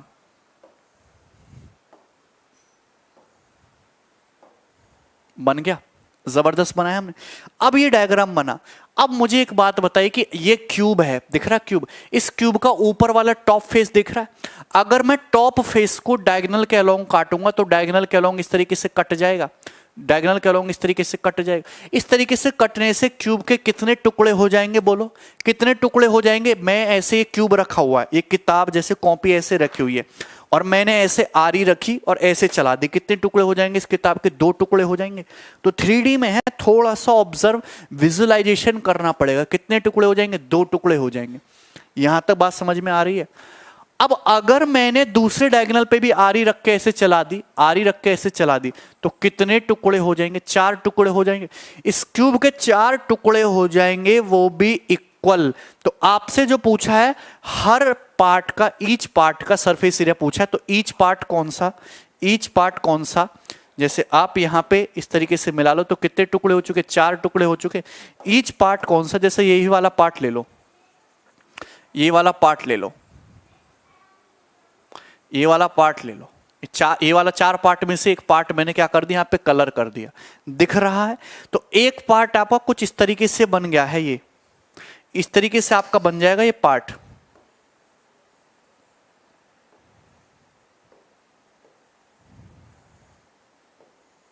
ठीक है, गौर से सुनना, गौर से सुनना मेरे भैया। ये बन गया पार्ट, ये बन गया पार्ट। बताइए कोई दिक्कत? क्लियर है? क्यूब का देखो 4 हिस्से, ऐसे 4 फांक निकाल लोगे, 4 के टाइप की इस तरीके से हो जाएगा। क्लियर है? अरे बुक नहीं है, वो कॉपी है। समझ में आए कि नहीं? समझ में आ रहा है? अब मुझे एक बात बताइए, इसका बताना है टोटल सरफेस एरिया। अब यहां पे अगर मैंने इस क्यूब के, जब भी हम किसी फिगर को काटते हैं तो वॉल्यूम, जैसे मार्कर है, मार्कर को मैं बीच से काटूं, तो मार्कर को जब आप बीच से काटोगे तो एक्चुअली में वॉल्यूम तो कम होगा ही, लेकिन सरफेस एरिया घट भी सकता है, बढ़ भी सकता है। जब भी हम काटते हैं तो सरफेस बढ़ जाते हैं। जब मैं इसको, जैसे मार्कर है, उसको बीच में से काटूंगा तो सर्कल बन जाएगा ना, एक इस पार्ट में सर्कल, एक इस पार्ट में सर्कल, तो हम एक ऐसा सरफेस और मिल जाएगा जिसको हम टच कर पाएंगे। तो जितने ज्यादा सरफेस आपको टच करने के लिए नए मिलेंगे कटिंग करने की वजह से, उतना ही सरफेस एरिया बढ़ेगा। जैसे कि यहां पर अगर आप बात करोगे तो सरफेस बढ़े हैं। जैसे इस क्यूब की साइड कितनी दी थी? इस क्यूब की साइड 8 दी थी। अगर इस बड़े क्यूब की साइड 8 थी तो इस बड़े क्यूब का टोटल सरफेस एरिया इतना था। इस बड़े क्यूब का टोटल सरफेस एरिया कितना था? ये था। क्लियर है? लेकिन जैसे ही मैंने इसके आरी रख के 4 टुकड़े करे तो बड़े क्यूब का टोटल सरफेस एरिया भी 4 इक्वल पार्ट में डिवाइड हो गया। बड़े क्यूब का टोटल सरफेस एरिया भी 4 इक्वल पार्ट में, 4 बराबर पार्ट में डिवाइड हो गया। लेकिन कट लगाने की वजह से, आरी से कट लगाने की वजह से यहां पर जो है एरिया इंक्रीज हो चुका है आपका। देखो ये वाला एरिया बढ़ चुका है, ये एरिया आपका इंक्रीज हो चुका है। आरी से कट लगाने की वजह से एक ऐसा सरफेस बन गया जिसको आप टच कर पाओगे, और ये एक सरफेस, ये वाला एक सतह बढ़ गई है जिसको आप टच कर पाओगे। अरे विजुअलाइजेशन करो, 3D में सोचने की कोशिश करो। जब आरी से ऐसे कट लगाओगे तो कौन सा एरिया बढ़ेगा? बात समझ में आ रही है? क्लियर है? कोई दिक्कत है इसमें? तो ये जो है एक्चुअली ये बन जाएगा एक रेक्टेंगल, एक आयत जो आपका इंक्रीज हो जाएगा। बहुत ध्यान से बहुत गौर से समझना है। जैसे इस क्यूब की साइड कितनी है 8, अगर इस क्यूब की साइड 8 है तो ऊपर वाला फेस एक स्क्वायर है, इस स्क्वायर का जो डायगोनल है, इस स्क्वायर का डायगोनल कितना होगा 8√2, तो ये आधा हिस्सा कितना होगा 4√2, ये आधा हिस्सा कितना हो जाएगा डायगोनल का 4√2, 4√2, ये भी कितना होगा 4√2, 4√2, और क्यूब की हाइट कितनी है 8, क्यूब की हाइट कितनी है 8। तो मुझे एक बात बताइए कि जब मैंने इस तरीके से कट लगाया तो ये कितना बना, ये तो बना 4√2, और एक क्यूब की हाइट कितनी बनी है, ये बनी है 8। तो जब मैं इस तरीके से कट लगाता हूं तो एक्चुअली में दो रेक्टेंगल, दो आयत का एरिया बढ़ जाता है। एक ये रेक्टेंगल बढ़ गया, एक ये रेक्टेंगल बढ़ गया। रेक्टेंगल होता है एक फिगर आमने सामने की भुजाएं बराबर हो, ये 4√2 है तो नीचे भी 4√2 है, ये 8 है तो ये भी 8 है, तो ये रेक्टेंगल ही तो है, ये रेक्टेंगल ही तो है। तो रेक्टेंगल का एरिया बढ़ गया, तो रेक्टेंगल की लंबाई 4√2 और चौड़ाई 8, ये हो गया एक रेक्टेंगल का एरिया। लेकिन गौर से देखना, एक रेक्टेंगल नहीं बढ़ा, दो रेक्टेंगल बढ़े, तो दो रेक्टेंगल का टोटल सरफेस एरिया ये होगा। क्लियर है? चूंकि कट लगाने की वजह से आरी से आपके एरिया बढ़ गए, इंक्रीज हो गए, तो ये तो एरिया था ही, इतना इंक्रीज हो गया। तो जब भी आप फिगर कट करते हो सरफेस एरिया बढ़ना ही बढ़ना है। क्लियर? कोई दिक्कत? तो देखो ये कितना हो जाएगा 64 से 4 16, 16 छक्कम 96, 4 दूनी 8, 8 मट्टू 64, 64√2, तो 96 प्लस 64√2 फर्स्ट ऑप्शन इस क्वेश्चन का आंसर हो जाएगा। 96 प्लस 64√2 आंसर होगा इसका फर्स्ट ऑप्शन। क्लियर है? बस यहां तक किसी भैया को कोई दिक्कत? बर्गर सैंडविच की याद आ गई। ये सवाल कितने लोगों को समझ में आया? क्लियर है? क्वेश्चन कर लोगे? अगला सवाल देखो, बहुत डिटेल में समझाया मैंने क्वेश्चन आपको, सवाल नंबर 12। ठीक है, क्वेश्चन नंबर 12 सॉल्व करेंगे। ठीक है, जगतार भाई आई लव यू टू।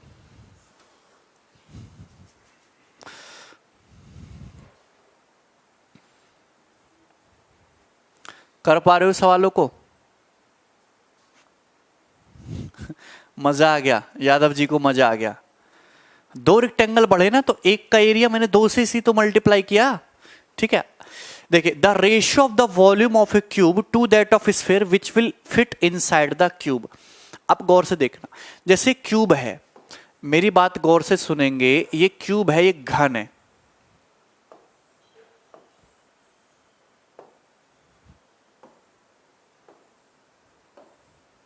ये एक घन। अब इस घन के अंदर एक स्फेरिक ठोस गोला इस तरीके से रखा जा सकता है, इस घन के अंदर एक ठोस गोला इस तरीके से रखा जा सकता है कि नहीं, जो इसके अंदर जस्ट फिट हो रहा है।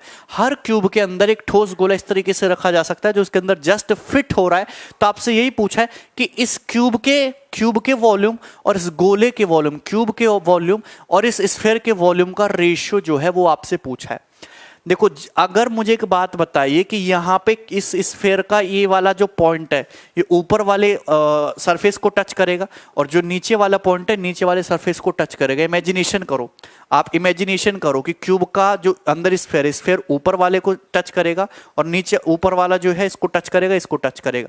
तो यहाँ पे मैं सुविधा के लिए क्या मान लेता हूँ कि अगर सपोज क्यूब की साइड 2 है, अगर क्यूब की साइड 2 है तो ये जो स्फेयर होगा, इस स्फेयर का डायमीटर व्यास भी 2 होगा, कि टच करेगा।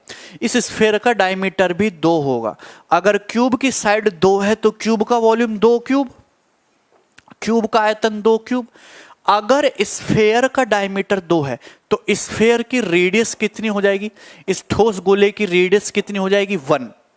अगर किसी स्फेयर की रेडियस 1 हो तो स्फेयर का एरिया कितना होता है 4/3 पाई आर का क्यूब, 1 का क्यूब। ये हो गया, सॉरी स्फेयर का वॉल्यूम ये हो जाएगा। क्लियर है? अब देखो यहां पे 4 से तुम्हारा ये कट जाएगा, 2 कट जाएगा, 2 ही बचेगा, तो 2/π/3 कितना आ गया, 3 से मल्टीप्लाई कर दो 6/π, तो रेशियो जो आएगा 6:π होगा। सी ऑप्शन 6:π आएगा, 4:π नहीं होगा। ठीक है, अगला सवाल करेंगे। नेक्स्ट सवाल नंबर 13। नाउ सॉल्व करो। ठीक है, सॉल्व करेंगे भाई क्वेश्चन। मोस्ट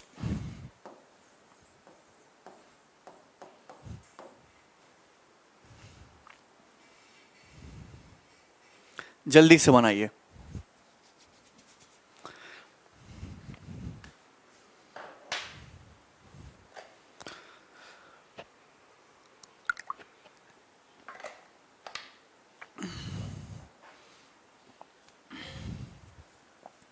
आकाश भाई आई लव यू टू।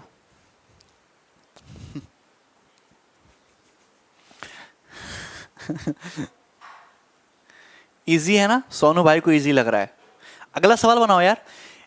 एक देखो, ये बहुत इंटरेस्टिंग क्वेश्चन है और इसको सॉल्व करने का जो तरीका है वो उससे भी ज्यादा इंटरेस्टिंग है। ठीक है, ध्यान से देखो। A string when wound on the exterior 4 wall से cube of side A centimetre. तो एक क्यूब है, एक घन आपके सामने दिखाया गया और इस घन की साइड कितनी है? इस घन की साइड है ए। ठीक है, स्टार्टिंग एट पॉइंट सी। तो यहां से हम ये एक धागा बांधना शुरू करते हैं और क्यूब के चारों दीवारों पे लपेटते हुए यहां पर एंड कर देते हैं। ठीक है, यहां पर एंड कर देते हैं। Ending point D. Find the length of string. इस स्ट्रिंग की लंबाई क्या है? आपसे पूछा है स्ट्रिंग की लंबाई क्या है। सॉल्व करने की कोशिश करो। विकास का आंसर आ चुका है, वेरी गुड। देखिए, ये एक इंटरेस्टिंग क्वेश्चन है। जैसे मैं आपको ये दिखाऊं कि जैसे कॉपी है, ये कॉपी है, दिख रहा है सरफेस। अब इसके 4 सरफेस है, एक ये वाला, या इस कॉपी को ऐसे मोड़ देते हैं, ये कॉपी मोड़ दी मैंने, ऐसे देखो 4 सरफेस है, एक ये वाला, इसके बाजू वाला, इसके पीछे वाला और ये। अब यहां कोने से रस्सी बांधना शुरू करो, तो रस्सी ऐसे इस पे लपेटोगे, बोलो मेरी कोई बात है, फिर इस पे लपेटोगे, फिर पीछे लपेटोगे, फिर वापस आके यहां पे इस वाले कोने से मिला दोगे। अरे समझे? कोई दिक्कत है? समझ में आ रहा है कि नहीं? जैसे यहां से सामने से देखो, यहां से तुम 4 सरफेस है, एक ये वाला, एक बाजू वाला, एक पीछे वाला, एक ये वाला। ठीक है, आमने सामने, लेफ्ट राइट। यहां से रस्सी लपेटना शुरू करो, रस्सी लपेटोगे, यहां से इस वाले सरफेस पे जाओगे, फिर पीछे वाले पे जाओगे और फिर वापस से यहां पे कोने पे मिला दोगे। और इसी तरीके से इस क्यूब पे किया गया। तो इसके चारों दीवारों पे स्ट्रिंग लपेटी गई है इस तरीके से। तो एक कोने से शुरू की, दूसरे कोने में, लास्ट कोने में जाके एंड कर दी। क्लियर है? तो क्या करना है इस सवाल को कि जब भी इस टाइप का सवाल, चाहे सिलेंडर में हो चाहे कहीं भी हो, हमेशा इसको खोल दो, क्यूब को खोल दो। अगर आप इस क्यूब को खोल दोगे, जैसे क्यूब की चारों दीवार है, ये क्यूब है ना, ये क्यूब की चारों दीवार है, जैसे क्यूब है, क्यूब की चारों दीवारों को खोल दो इस तरीके से। नहीं समझे? चारों दीवारों को खोल देंगे तो जैसे ये क्यूब है, इस क्यूब की ये दूसरी दीवार को भी ये खोल दिया मैंने, ये तीसरी दीवार और ये चौथी दीवार। तो क्यूब की चारों दीवारों को मैंने ऐसे पट्ट करके खोल दिया। तो एक्चुअली हुआ क्या है कि ये पॉइंट सी था और ये पॉइंट डी था। तो धागा यहां से बंधना शुरू हुआ था और एक्चुअली में धागा इस तरीके से बंध रहा होगा। ये धागा जो बंध रहा होगा इस तरीके से बंध रहा होगा। बोल दीजिए सौरभ भाई, क्या हुआ? क्लियर है? यहां तो बात समझ में आ रही? धागा जो बंध रहा होगा वो इस तरीके से बंध रहा होगा। हमने क्यूब के चारों उसको ना इस तरीके से पट्ट करके खोल दिया। सी से शुरू हुआ, डी पे बंध गया। अगर क्यूब की साइड ए है तो ये कितना होगा? ए प्लस ए प्लस ए प्लस ए 4 है। और ये कितना हो जाएगा? ये हो जाएगा ए। और ये कितना डिग्री का एंगल है? 90 डिग्री का। तो पाइथागोरस थ्योरम से स्ट्रिंग की लंबाई कितनी हो जाएगी? 4a का स्क्वायर मतलब 16a square plus a square, 17a square मतलब √17 है। तो स्ट्रिंग की जो लंबाई है वो √17 सी ऑप्शन होगा। क्लियर है ना? √17 इस क्वेश्चन का सही उत्तर होगा। ये लॉजिक कितने लोगों को समझ में आया है भाई? डायगोनल बन गए rectangle with 4a and a। Very good, ठीक है, समझ में आया भाई? ये क्लियर? √17 कर लोगे? सी ऑप्शन आंसर है। अरे आसान सा क्वेश्चन था, 1 सिंगल लाइन के क्वेश्चन है। सौरभ को समझ में आ रहा है? ओके, हटा दें। तो ये जितने भी क्वेश्चन कराए ये क्यूब से रिलेटेड थे। बहुत ज्यादा सवाल में क्यूब से नहीं कराए हैं क्योंकि पेपर में बहुत ज्यादा सवाल क्यूब से नहीं आने हैं। अगला हेडिंग सभी लोग, अगला टॉपिक डिस्कस करेंगे हम लोग क्यूबॉइड। क्यूबॉइड घनाभ।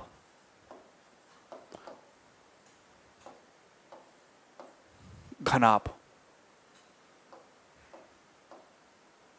ठीक है। सुनील कह रहे हैं सर हम लोग नए हैं, थोड़ा कम समझ में आ रहा है।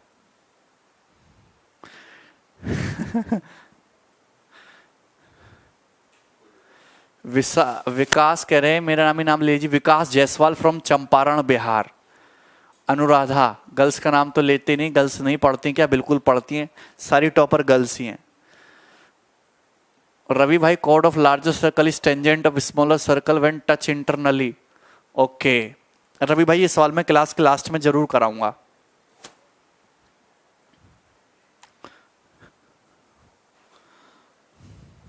ठीक है,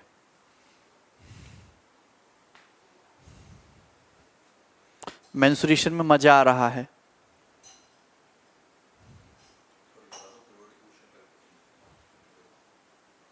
ठीक मनोज भाई सलाह दे रहे हैं सुनील भाई बादाम खाओ। जैसा चलिए, एक क्यूबॉइड, क्यूबॉइड भी एक टाइप का रेक्टेंगुलर बॉक्स ही है, ये भी एक आयताकार बॉक्स ही है, ठीक है ना, जिसमें आपके टीवी बंद होके आता है, सही है। तो ये भी एक टाइप का रेक्टेंगुलर बॉक्स ही है, जैसे कि मैं आपके सामने बना दे रहा हूं। लेकिन इस वाले रेक्टेंगुलर बॉक्स में और क्यूब में क्या फर्क है कि इसकी चारों भुजाएं अलग अलग, चारों भुजाएं क्या, इसकी जो तीनों डायमेंशन है, जो तीनों विमाएं हैं, लंबाई चौड़ाई और मोटाई, वो अलग अलग होती हैं। जैसे इसकी लंबाई क्या है, ये L है, इसकी चौड़ाई क्या है, ये B है, और इसकी हाइट क्या है, ये H है। तो ये हो गया आपका एक क्यूबॉइड, लंबाई चौड़ाई और ये मोटाई, ये सब क्या है, इसमें अलग अलग है। क्लियर है? कृष्णा भाई, मीन्स में क्यूबॉइड से बहुत ज्यादा सवाल नहीं बनते, क्यूबॉइड से ज्यादा सवाल बनते, तो इसमें मैं आपको ज्यादा क्वेश्चंस कराऊंगा। मैं आपको उतने ही क्वेश्चन कराऊंगा जितना वेटेज है। तो लंबाई L है, चौड़ाई B है और हाइट H है। इतनी बात समझ में आ रही है? क्लियर है?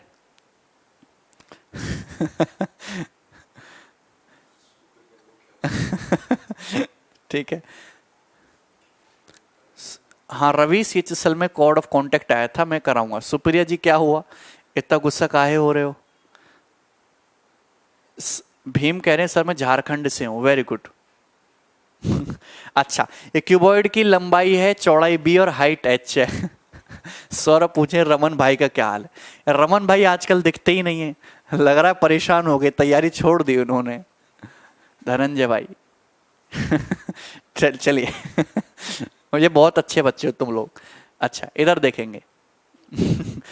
क्यूबॉइड की लंबाई L है, चौड़ाई B और हाइट H है, अलग अलग है, ठीक है। क्यूब में क्या होता है कि लंबाई चौड़ाई हाइट मोटाई सब एक ही बराबर हो जाता है। तो अगर मैं इस क्यूबॉइड के वॉल्यूम की, इस क्यूबॉइड के आयतन की बात करूं, क्यूबॉइड के वॉल्यूम की बात करूं, तो वॉल्यूम हो जाएगा लंबाई इंटू चौड़ाई इंटू ऊंचाई, ये हो जाएगा। क्लियर है? पता ये हो जाएगा क्यूबॉइड का वॉल्यूम। अब मुझे एक बात बताइए, अगर मैं इस क्यूबॉइड के वर्टिसेस देखूं तो इसमें भी 8 वर्टिसेस ही होते हैं, इसमें भी तुम्हारे 8 सीड्स होंगे। अगर मैं इसमें एजेस देखूं, किनारे देखूं, तो इसमें भी 12 ही एजेस होंगे। अगर मैं इसमें क्या देखूं, आपके फेस देखूं, तो इसमें भी 6 फेस होंगे। क्यूबॉइड में कितने फेस होते हैं? 6 फेस होते हैं, ठीक है। ऋषिकेश कमेंट दिखता है भाई आपका, क्लियर है। तो क्यूबॉइड में भी कितने फेस होते हैं? 6 फेस होते हैं। लेकिन क्यूबॉइड का हर एक फेस एक रेक्टेंगल होगा, क्यूबॉइड का हर एक फेस एक रेक्टेंगल होगा, एक आयत होगा। जैसे क्यूबॉइड को सामने से देखो, सामने से देखो, एक रेक्टेंगल दिखाई देगा लंबाई L का और चौड़ाई H का। तो सामने से एक रेक्टेंगल दिखाई देगा, लंबाई H, ये L और H, रेक्टेंगल दिखाई देगा सामने से। अगर मैं लेफ्ट से देखूं तो लेफ्ट से भी एक रेक्टेंगल दिखाई देगा, लंबाई B का और ये तुम्हारा H का दिखाई देगा। बोलिए, तो इस तरह से भी तुम्हारा एक रेक्टेंगल दिखाई देगा B और H का। अगर आप ऊपर से देखो, टॉप से, जब आप टॉप से नजर मारोगे तो ये लंबाई कितनी जाएगी L और ये चौड़ाई ये कितनी जाएगी B। तो जब तुम ऊपर टॉप से नजर मारोगे तो भी एक रेक्टेंगल दिखाई देगा, लंबाई L का और चौड़ाई B का LB। बोलो कोई डाउट है? तो रेक्टेंगल में भी क्या होते हैं, क्यूबॉइड में 6 फेस होते हैं और सारे के सारे रेक्टेंगल होते हैं। तो अगर हम क्यूबॉइड की बात करें लेटरल सरफेस एरिया की, पार्श्व पृष्ठ के क्षेत्रफल की, पार्श्व पृष्ठ के क्षेत्रफल की अगर हम एरिया की बात करें, ठीक है, अगर हम पास पृष्ठ के क्षेत्रफल की बात करेंगे तो इस क्यूबॉइड को सामने से देखो, सामने से, तो ऊपर और नीचे का सरफेस नहीं लेंगे। ऊपर वाला जैसे कमरा है, अगर मैं वो कमरे का क्षेत्र, वो कमरे का लेटरल सरफेस एरिया बताओ, तो छत का, और ये ना तो छत का एरिया ऐड करेंगे ना ही जमीन, छत को और फर्श को छोड़ दो, चारों दीवारों का क्षेत्रफल, लेटरल सरफेस एरिया मतलब चारों दीवारों का क्षेत्रफल। तो चारों दीवारों का क्षेत्रफल जब आप लोगे तो देखो ये लंबाई L है और ये H है, तो L और H के दो रेक्टेंगल बनेंगे, लंबाई इंटू हाइट ही होता है रेक्टेंगल का एरिया। अगर इसको देखो लेफ्ट से देखो, ये B है ये H है, तो इस रेक्टेंगल का एरिया BH, और कितने रेक्टेंगल हैं, दो दो रेक्टेंगल हैं, तो ये होगा लेटरल सरफेस एरिया। क्लियर है, कोई डाउट, बात समझ में आई है यहां तक। अगर हम बात करें टोटल सरफेस एरिया की रेक्टेंगल की, तो टोटल सरफेस एरिया क्यूबॉइड का, तो क्यूबॉइड में जितने भी रेक्टेंगल है सभी का एरिया ऐड कर दो। तो सभी का एरिया ऐड करोगे तो 2 into LB, 2 into LB plus BH plus HL, ये है क्यूबॉइड का टोटल सरफेस एरिया, संपूर्ण पृष्ठ का क्षेत्रफल। क्लियर है, बताइए यहां तक किसी भी स्टूडेंट को कोई डाउट है? बात समझ में आ रही है? वेरी इजी है, क्लियर है। आगे बढ़ जाएंगे, अब ध्यान से सुनना, ध्यान से सुनना। मैं आपके सामने बना रहा हूं एक क्यूबॉइड,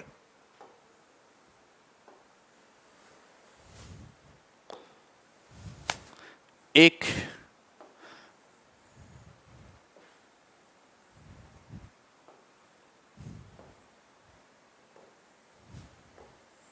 ठीक है, हमने आपके सामने क्यूबॉइड बनाया।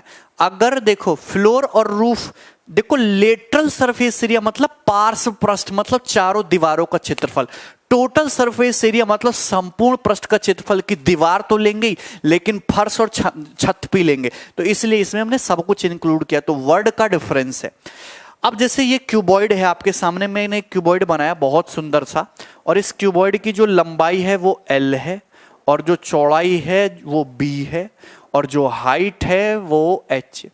अब अगर मुझे इस क्यूबॉइड का डायगोनल निकालना है, विकर्ण, तो क्यूबॉइड का विकर्ण क्या होगा कि एक कोना पकड़ लो और अपोजिट कोने इसको देखो और ऐसे मिला दो, तो ये हो जाएगा क्यूबॉइड का डायगोनल दिखा।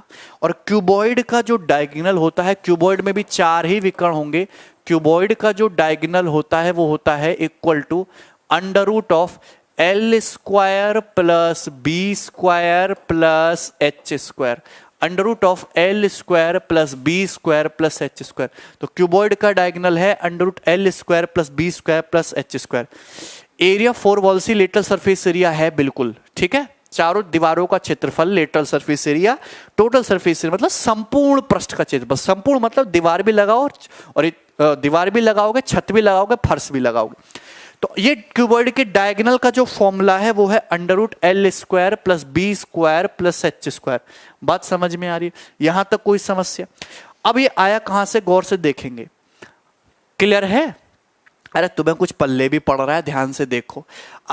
हाँ, अगर मैं इस क्यूबॉइड को देखूं तो क्यूबॉइड का नीचे वाला देखो, नीचे वाला फ्लोर देखो, ये लंबाई L, ये चौड़ाई B, तो नीचे जो रेक्टेंगल है, इस रेक्टेंगल का जो डायगोनल है, इस रेक्टेंगल का जो डायगोनल, डायगोनल की लंबाई क्या होगी, under root L square plus B square, diagonal की लंबाई under root L square plus B square. Clear है, कोई दिक्कत इसमें? और यहां पे ये क्या है, ये है आपका H, रेक्टेंगल की हाइट कितनी है, H है। अब आपको दिख रहा है क्या, एक right angle triangle, this one, ये है क्यूबॉइड का डायगोनल, दिखा डायगोनल, ये क्या है, क्यूबॉइड की हाइट है, और ये क्या है, क्यूबॉइड का जो फ्लोर है उसका डायगोनल है।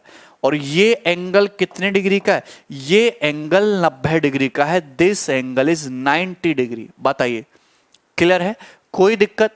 तो अगर इस राइट एंगल ट्रायंगल में पाइथागोरस लगाओगे, under root L square plus B square है, ये H है, तो पाइथागोरस थ्योरम से ये डायगोनल कितना हो जाएगा, under root L square plus B square का whole square, L square plus B square, और H का होल स्क्वायर, H स्क्वायर। तो क्यूबॉइड का डायगोनल हो जाएगा under root L square plus B square plus H square. ठीक है बताइए, यहां तक किसी स्टूडेंट को कोई कांटा दूरी है ना, यहां से यहां तक की कांटा दूरी आप निकाल लोगे। क्लियर है?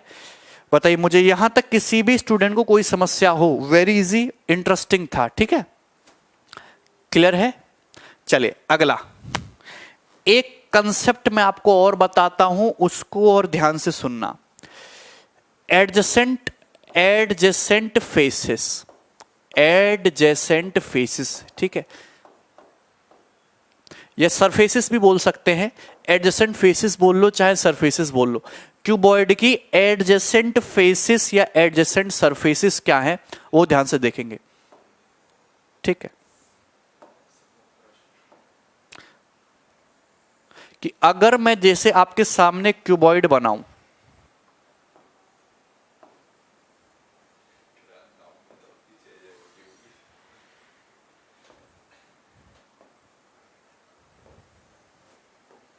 अरे बना लोगे, बोल दो बना लोगे, ठीक है। अमित कह रहे गांव में तो आपकी जय जय होती होगी। यार तुम लोग कब सुधरोगे, इतने फनी बच्चे हैं, दिन भर मजे लेते हैं और कुछ काम नहीं है इन्हें, ठीक है। LBH, तो ये क्यूबॉइड बनाया। अब यहां पे मुझे बताइए एडजेसेंट फेसेस का क्या मतलब है, किरमागत सतहों का क्या मतलब है, ठीक है। फिगर को गंदी नजर से देखो, ठीक है। किरमागत इसका एडजेसेंट फेसेस का क्या मतलब है, क्यूबॉइड का कोई भी कॉर्नर पकड़ लो, मैंने ये कोना पकड़ लिया, मैंने क्यूबॉइड का ये कोना पकड़ लिया ये कोना, इस कोने पर कौन कौन से सरफेस आके मिल रहे, तो पहले मिल रही है एक छत आके, इस छत की जो लंबाई है L है और छत की जो ये जो चौड़ाई है ये B है, तो ये सरफेस मिल रहा है आके LB। एक सरफेस मिल रहा है ये वाला आके, ये रेक्टेंगल है जिसकी लंबाई B है और ये चौड़ाई H है, तो B इंटू H, क्लियर है, कोई दिक्कत। इस कोने पर एक सरफेस मिल रहा है ये सामने वाला आके जिसकी लंबाई L है और ये चौड़ाई ये H है, तो LH। तो ये जो तीनों सरफेसेस होती हैं, ये तीनों रेक्टेंगल LB और BH और HL वाले, यही क्या होते हैं, यही होते हैं एक क्यूबॉइड के एडजेसेंट फेसेस, क्लियर है, कोई दिक्कत है मुझे बताइए। तो कभी कभी पेपर में सवाल आता है कि एक क्यूबॉइड के कभी कभी पेपर में सवाल आता है एक क्यूबॉइड के 3 एडजेसेंट सरफेसेस के एरिया, एक क्यूबॉइड के 3 एडजेसेंट सरफेसेस के एरिया कितने हैं, X, Y एंड Z हैं, क्लियर है, समझ में आया। तो उस क्यूबॉइड का वॉल्यूम, उस क्यूबॉइड का आयतन क्या है, ये सवाल बहुत इंपॉर्टेंट है, बार बार पेपर में आता है, दिख रहा है, क्लियर है, ठीक है।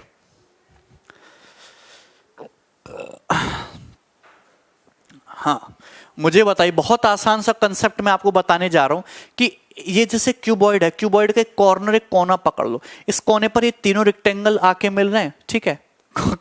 अच्छा, तो एक क्यूबॉइड के 3 एडजेसेंट सरफेसेस के area respectively X Y Z दे रखे, तो क्यूबॉइड का वॉल्यूम बताना है इन्हीं एक्स वाई जेड की टर्म में। तो अगर मैं बात करूं 3 एडजेसेंट सरफेसेस के एरिया क्रम से एक्स वाई जेड है, तो एक्स की वैल्यू क्या होगी, जैसे हम ये ले लेते हैं, एक्स की वैल्यू क्या होगी, एल बी एक सरफेस का एरिया, दूसरे सरफेस के एरिया वाई कितना होगा, बी एच, तीसरे सरफेस के एरिया जेड बराबर क्या हो जाएगा, एच एल। बताइए कोई दिक्कत, यहां तक कोई दिक्कत। अगर मैं इन तीनों की मल्टीप्लाई कर दूं, गुणा कर दूं, क्योंकि क्यूबॉइड का वॉल्यूम क्या होता है, L into B into H, गुणा कर दोगे तो X into Y into Z बराबर क्या आ जाएगा, L square B square H square, ये आ जाएगा, यही आ जाएगा, कोई दिक्कत है। मुझे पता है क्यूबॉइड का वॉल्यूम होता है L into B into H, तो ये L square B square H square है, यानी कि क्यूबॉइड के वॉल्यूम का स्क्वायर हो गया, जो कि एक्स वाई जेड के बराबर हो गया। बोलो कोई दिक्कत। तो क्यूबॉइड का वॉल्यूम v कितना होगा, क्यूबॉइड का वॉल्यूम हो गया under root X Y Z, आप अंडर रूट ले लीजिए, तो घनाभ का जो आयतन हो गया वो कितना हो गया, under root X Y Z, under root X Y Z. बताइए यहां तक किसी भी भैया को कोई दिक्कत हुई हो, वेरी इजी, क्लियर। तो बात ध्यान रखना कि अगर किसी क्यूबॉइड के 3 कॉन्जिक्यूटिव 3 एडजेसेंट सरफेसेस के एरिया एक्स वाई जेड दे रखे हो, तो वॉल्यूम क्या होता है हमेशा, root X Y Z, clear है। रूट एक्स वाई जेड इस क्वेश्चन का, ये क्वेश्चन भी है, एक कंसेप्ट भी है जो आपको लर्न भी याद भी रखना है, क्लियर है। तो ये थ्योरी बस इससे याद आपको क्यूबॉइड में पढ़ने की जरूरत नहीं। मैंने क्यूबॉइड का diagonal, lateral surface area, total surface area, कितने फेसेस हैं, सब कुछ मैंने डिस्कस कर दिया है। क्लियर है, कोई दिक्कत? चलिए, तो आज की क्लास में हम लोग इतना ही रहने देते हैं और थ्योरी मैंने इसकी बता दी और अगली क्लास में हम क्यूबॉइड पर बेस्ड सारे क्वेश्चन कर लेंगे। और क्यूबॉइड के बाद जो हम सिलेंडर, क्योंकि क्यूबॉइड ज्यादा इंपॉर्टेंट नहीं है, आसानी सवाल बनते हैं। सिलेंडर, ठोस बेलन, उससे ज्यादा क्वेश्चन पेपर बनते हैं, तो उस पर मैं आपको ज्यादा क्वेश्चंस कराऊंगा। चलिए, तो इसकी शीट में डलवा दूंगा, सर्कल की थ्योरी में मैं अपलोड करवा दूंगा। कल क्लास नहीं होगी, कल ऑफ रहेगा। 2 दिन आपके पास हैं, जितना भी मैंने पूरी ज्योमेट्री खत्म करा दी है, एक एक चीज आप जो है उसको क्या करें, उसको एक बार क्वेश्चंस को लगा के देखें, आप अप्लाई करके देखें। ठीक है, एक क्वेश्चन जो है बार बार मुझसे एक स्टूडेंट पूछ रहा है, मैं उस क्वेश्चन को बता दे रहा हूं, भैया रवि भाई किधर है, समझ लो क्वेश्चन को। कटिंग वाला भी मैं बताऊंगा कि जैसे एक सर्कल है, एक सर्कल है, इस सर्कल की जो रेडियस है वो होगी 15 सेंटीमीटर। कितनी होगी? 15 सेंटीमीटर। बोलो, कोई दिक्कत? समझ में आ रहा है? एक दूसरा सर्कल है, ये हो गया दूसरा सर्कल, दोनों एक दूसरे को इंटरनली टच कर रहे हैं, यहां पे टच कर रहे हैं, टच कर रहे हैं, कोई दिक्कत? अच्छा, बड़े सर्कल का सेंटर है O1 और छोटे सर्कल का सेंटर है O2। तो बड़े सर्कल का सेंटर O1, छोटे सर्कल का सेंटर O2। तो बड़े सर्कल की जो रेडियस है वो दी है सपोज 6 सेंटीमीटर। तो बड़े सर्कल की जो रेडियस है, सॉरी छोटे सर्कल की जो रेडियस है ये 6 सेंटीमीटर हो गई। क्या होगी? 6 सेंटीमीटर हो गई। क्लियर है? उसको 15 की बजाय फिर हमको 10 सेंटीमीटर करना पड़ेगा। 10, मेरी बात को गौर से सुनना। क्लियर है? 10 सेंटीमीटर करना पड़ेगा। तो 6 6 12, या फिर इसको कर देते हैं हम ये 15। तो अगर ये 6 सेंटीमीटर है तो मुझे एक बात बताइए कि ये भी कितना हो जाएगा? ये भी 6 सेंटीमीटर हो जाएगा। क्लियर है? छोटे वाले सर्कल का सेंटर क्या है? O2। अब मुझे एक बात बताइए कि बड़े वाले सर्कल की रेडियस मैंने मान ली 10 सेंटीमीटर, तो बड़े वाले सर्कल का सेंटर O1 यहां पे होगा, बड़े वाले सेंटर का O1 यहां पे होगा, और ये डिस्टेंस कितनी हो जाएगी? 10 सेंटीमीटर। बात समझ में आई? तो बड़े वाले सर्कल की रेडियस 10 हो गई, छोटे वाले सर्कल की रेडियस कितनी मान ली मैंने? 6 सेंटीमीटर। नहीं समझे? एक बार मैं फिर से बता रहा हूं, डायग्राम गौर से देखो, सवाल ये छूट गया है और ये इंपॉर्टेंट क्वेश्चन है, गौर से देखना। जैसे मैंने एक सर्कल बनाया,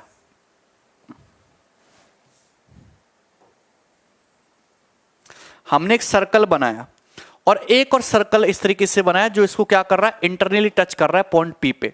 अब छोटे सर्कल का सेंटर है O2, तो ये डिस्टेंस होगी, इसकी रेडियस 6 सेंटीमीटर, 6 सेंटीमीटर। और ये हो गया तुम्हारा बड़े सर्कल का सेंटर O1। बड़े सर्कल की रेडियस कितनी होगी तुम्हारी? 10 सेंटीमीटर। ये 10 है, तो यहां से यहां तक की डिस्टेंस कितनी है? 10 सेंटीमीटर।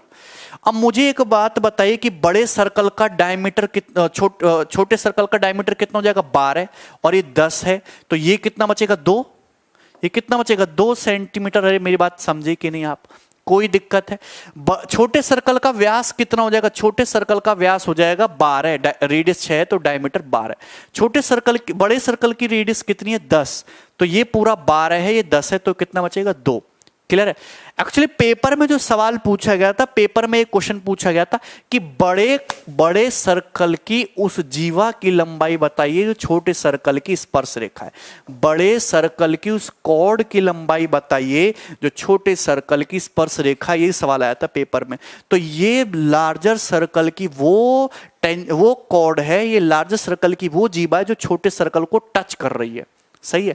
तो कैसे निकालोगे? हमेशा पाइथागोरस थ्योरम लगाओगे। सपोज बड़े सर्कल का सेंटर O1 है, यहां से इसको मिला दोगे तो बड़े सर्कल की रेडियस ये कितनी है? ये 10 सेंटीमीटर है, ये 2 सेंटीमीटर है। ये एंगल कितने डिग्री का होगा? टेंजेंट रेडियस के बीच में 90 डिग्री का होगा।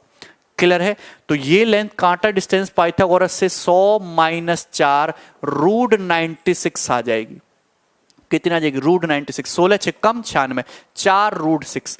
तो ये डिस्टेंस कांटा 4 √6, ये डिस्टेंस भी कांटा 4 √6, तो टोटल टेंजेंट आ जाएगी 8 √6 सेंटीमीटर, और ये आंसर हो जाएगा। क्लियर है?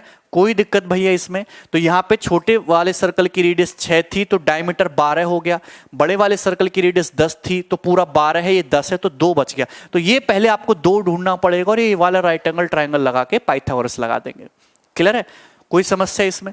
तो ये एक आपका सिंपल सा कंसेप्ट बनता है ना। ये छूट गई थी चीजें, मैंने आपको बता दी। क्लियर? तो अब तो जहर ही अच्छा लगने लगा है। ठीक है भाई, जहर ही दूंगा मैं आपको, कल चिंता ना करो। 2 दिन आपके पास हैं, जितना भी मैंने आपको पढ़ाया ढंग से उसको रिवाइज कर लेना। सर्कल की थ्योरी में अपलोड करवा दूंगा, क्यूब क्यूबॉइड की मैं पीडीएफ भी अपलोड करवा दूंगा। ठीक है, चलिए, कोई दिक्कत? ध्यान रखेंगे अपना। ओके, मंडे को मिलेंगे। अब टेक केयर, बाय।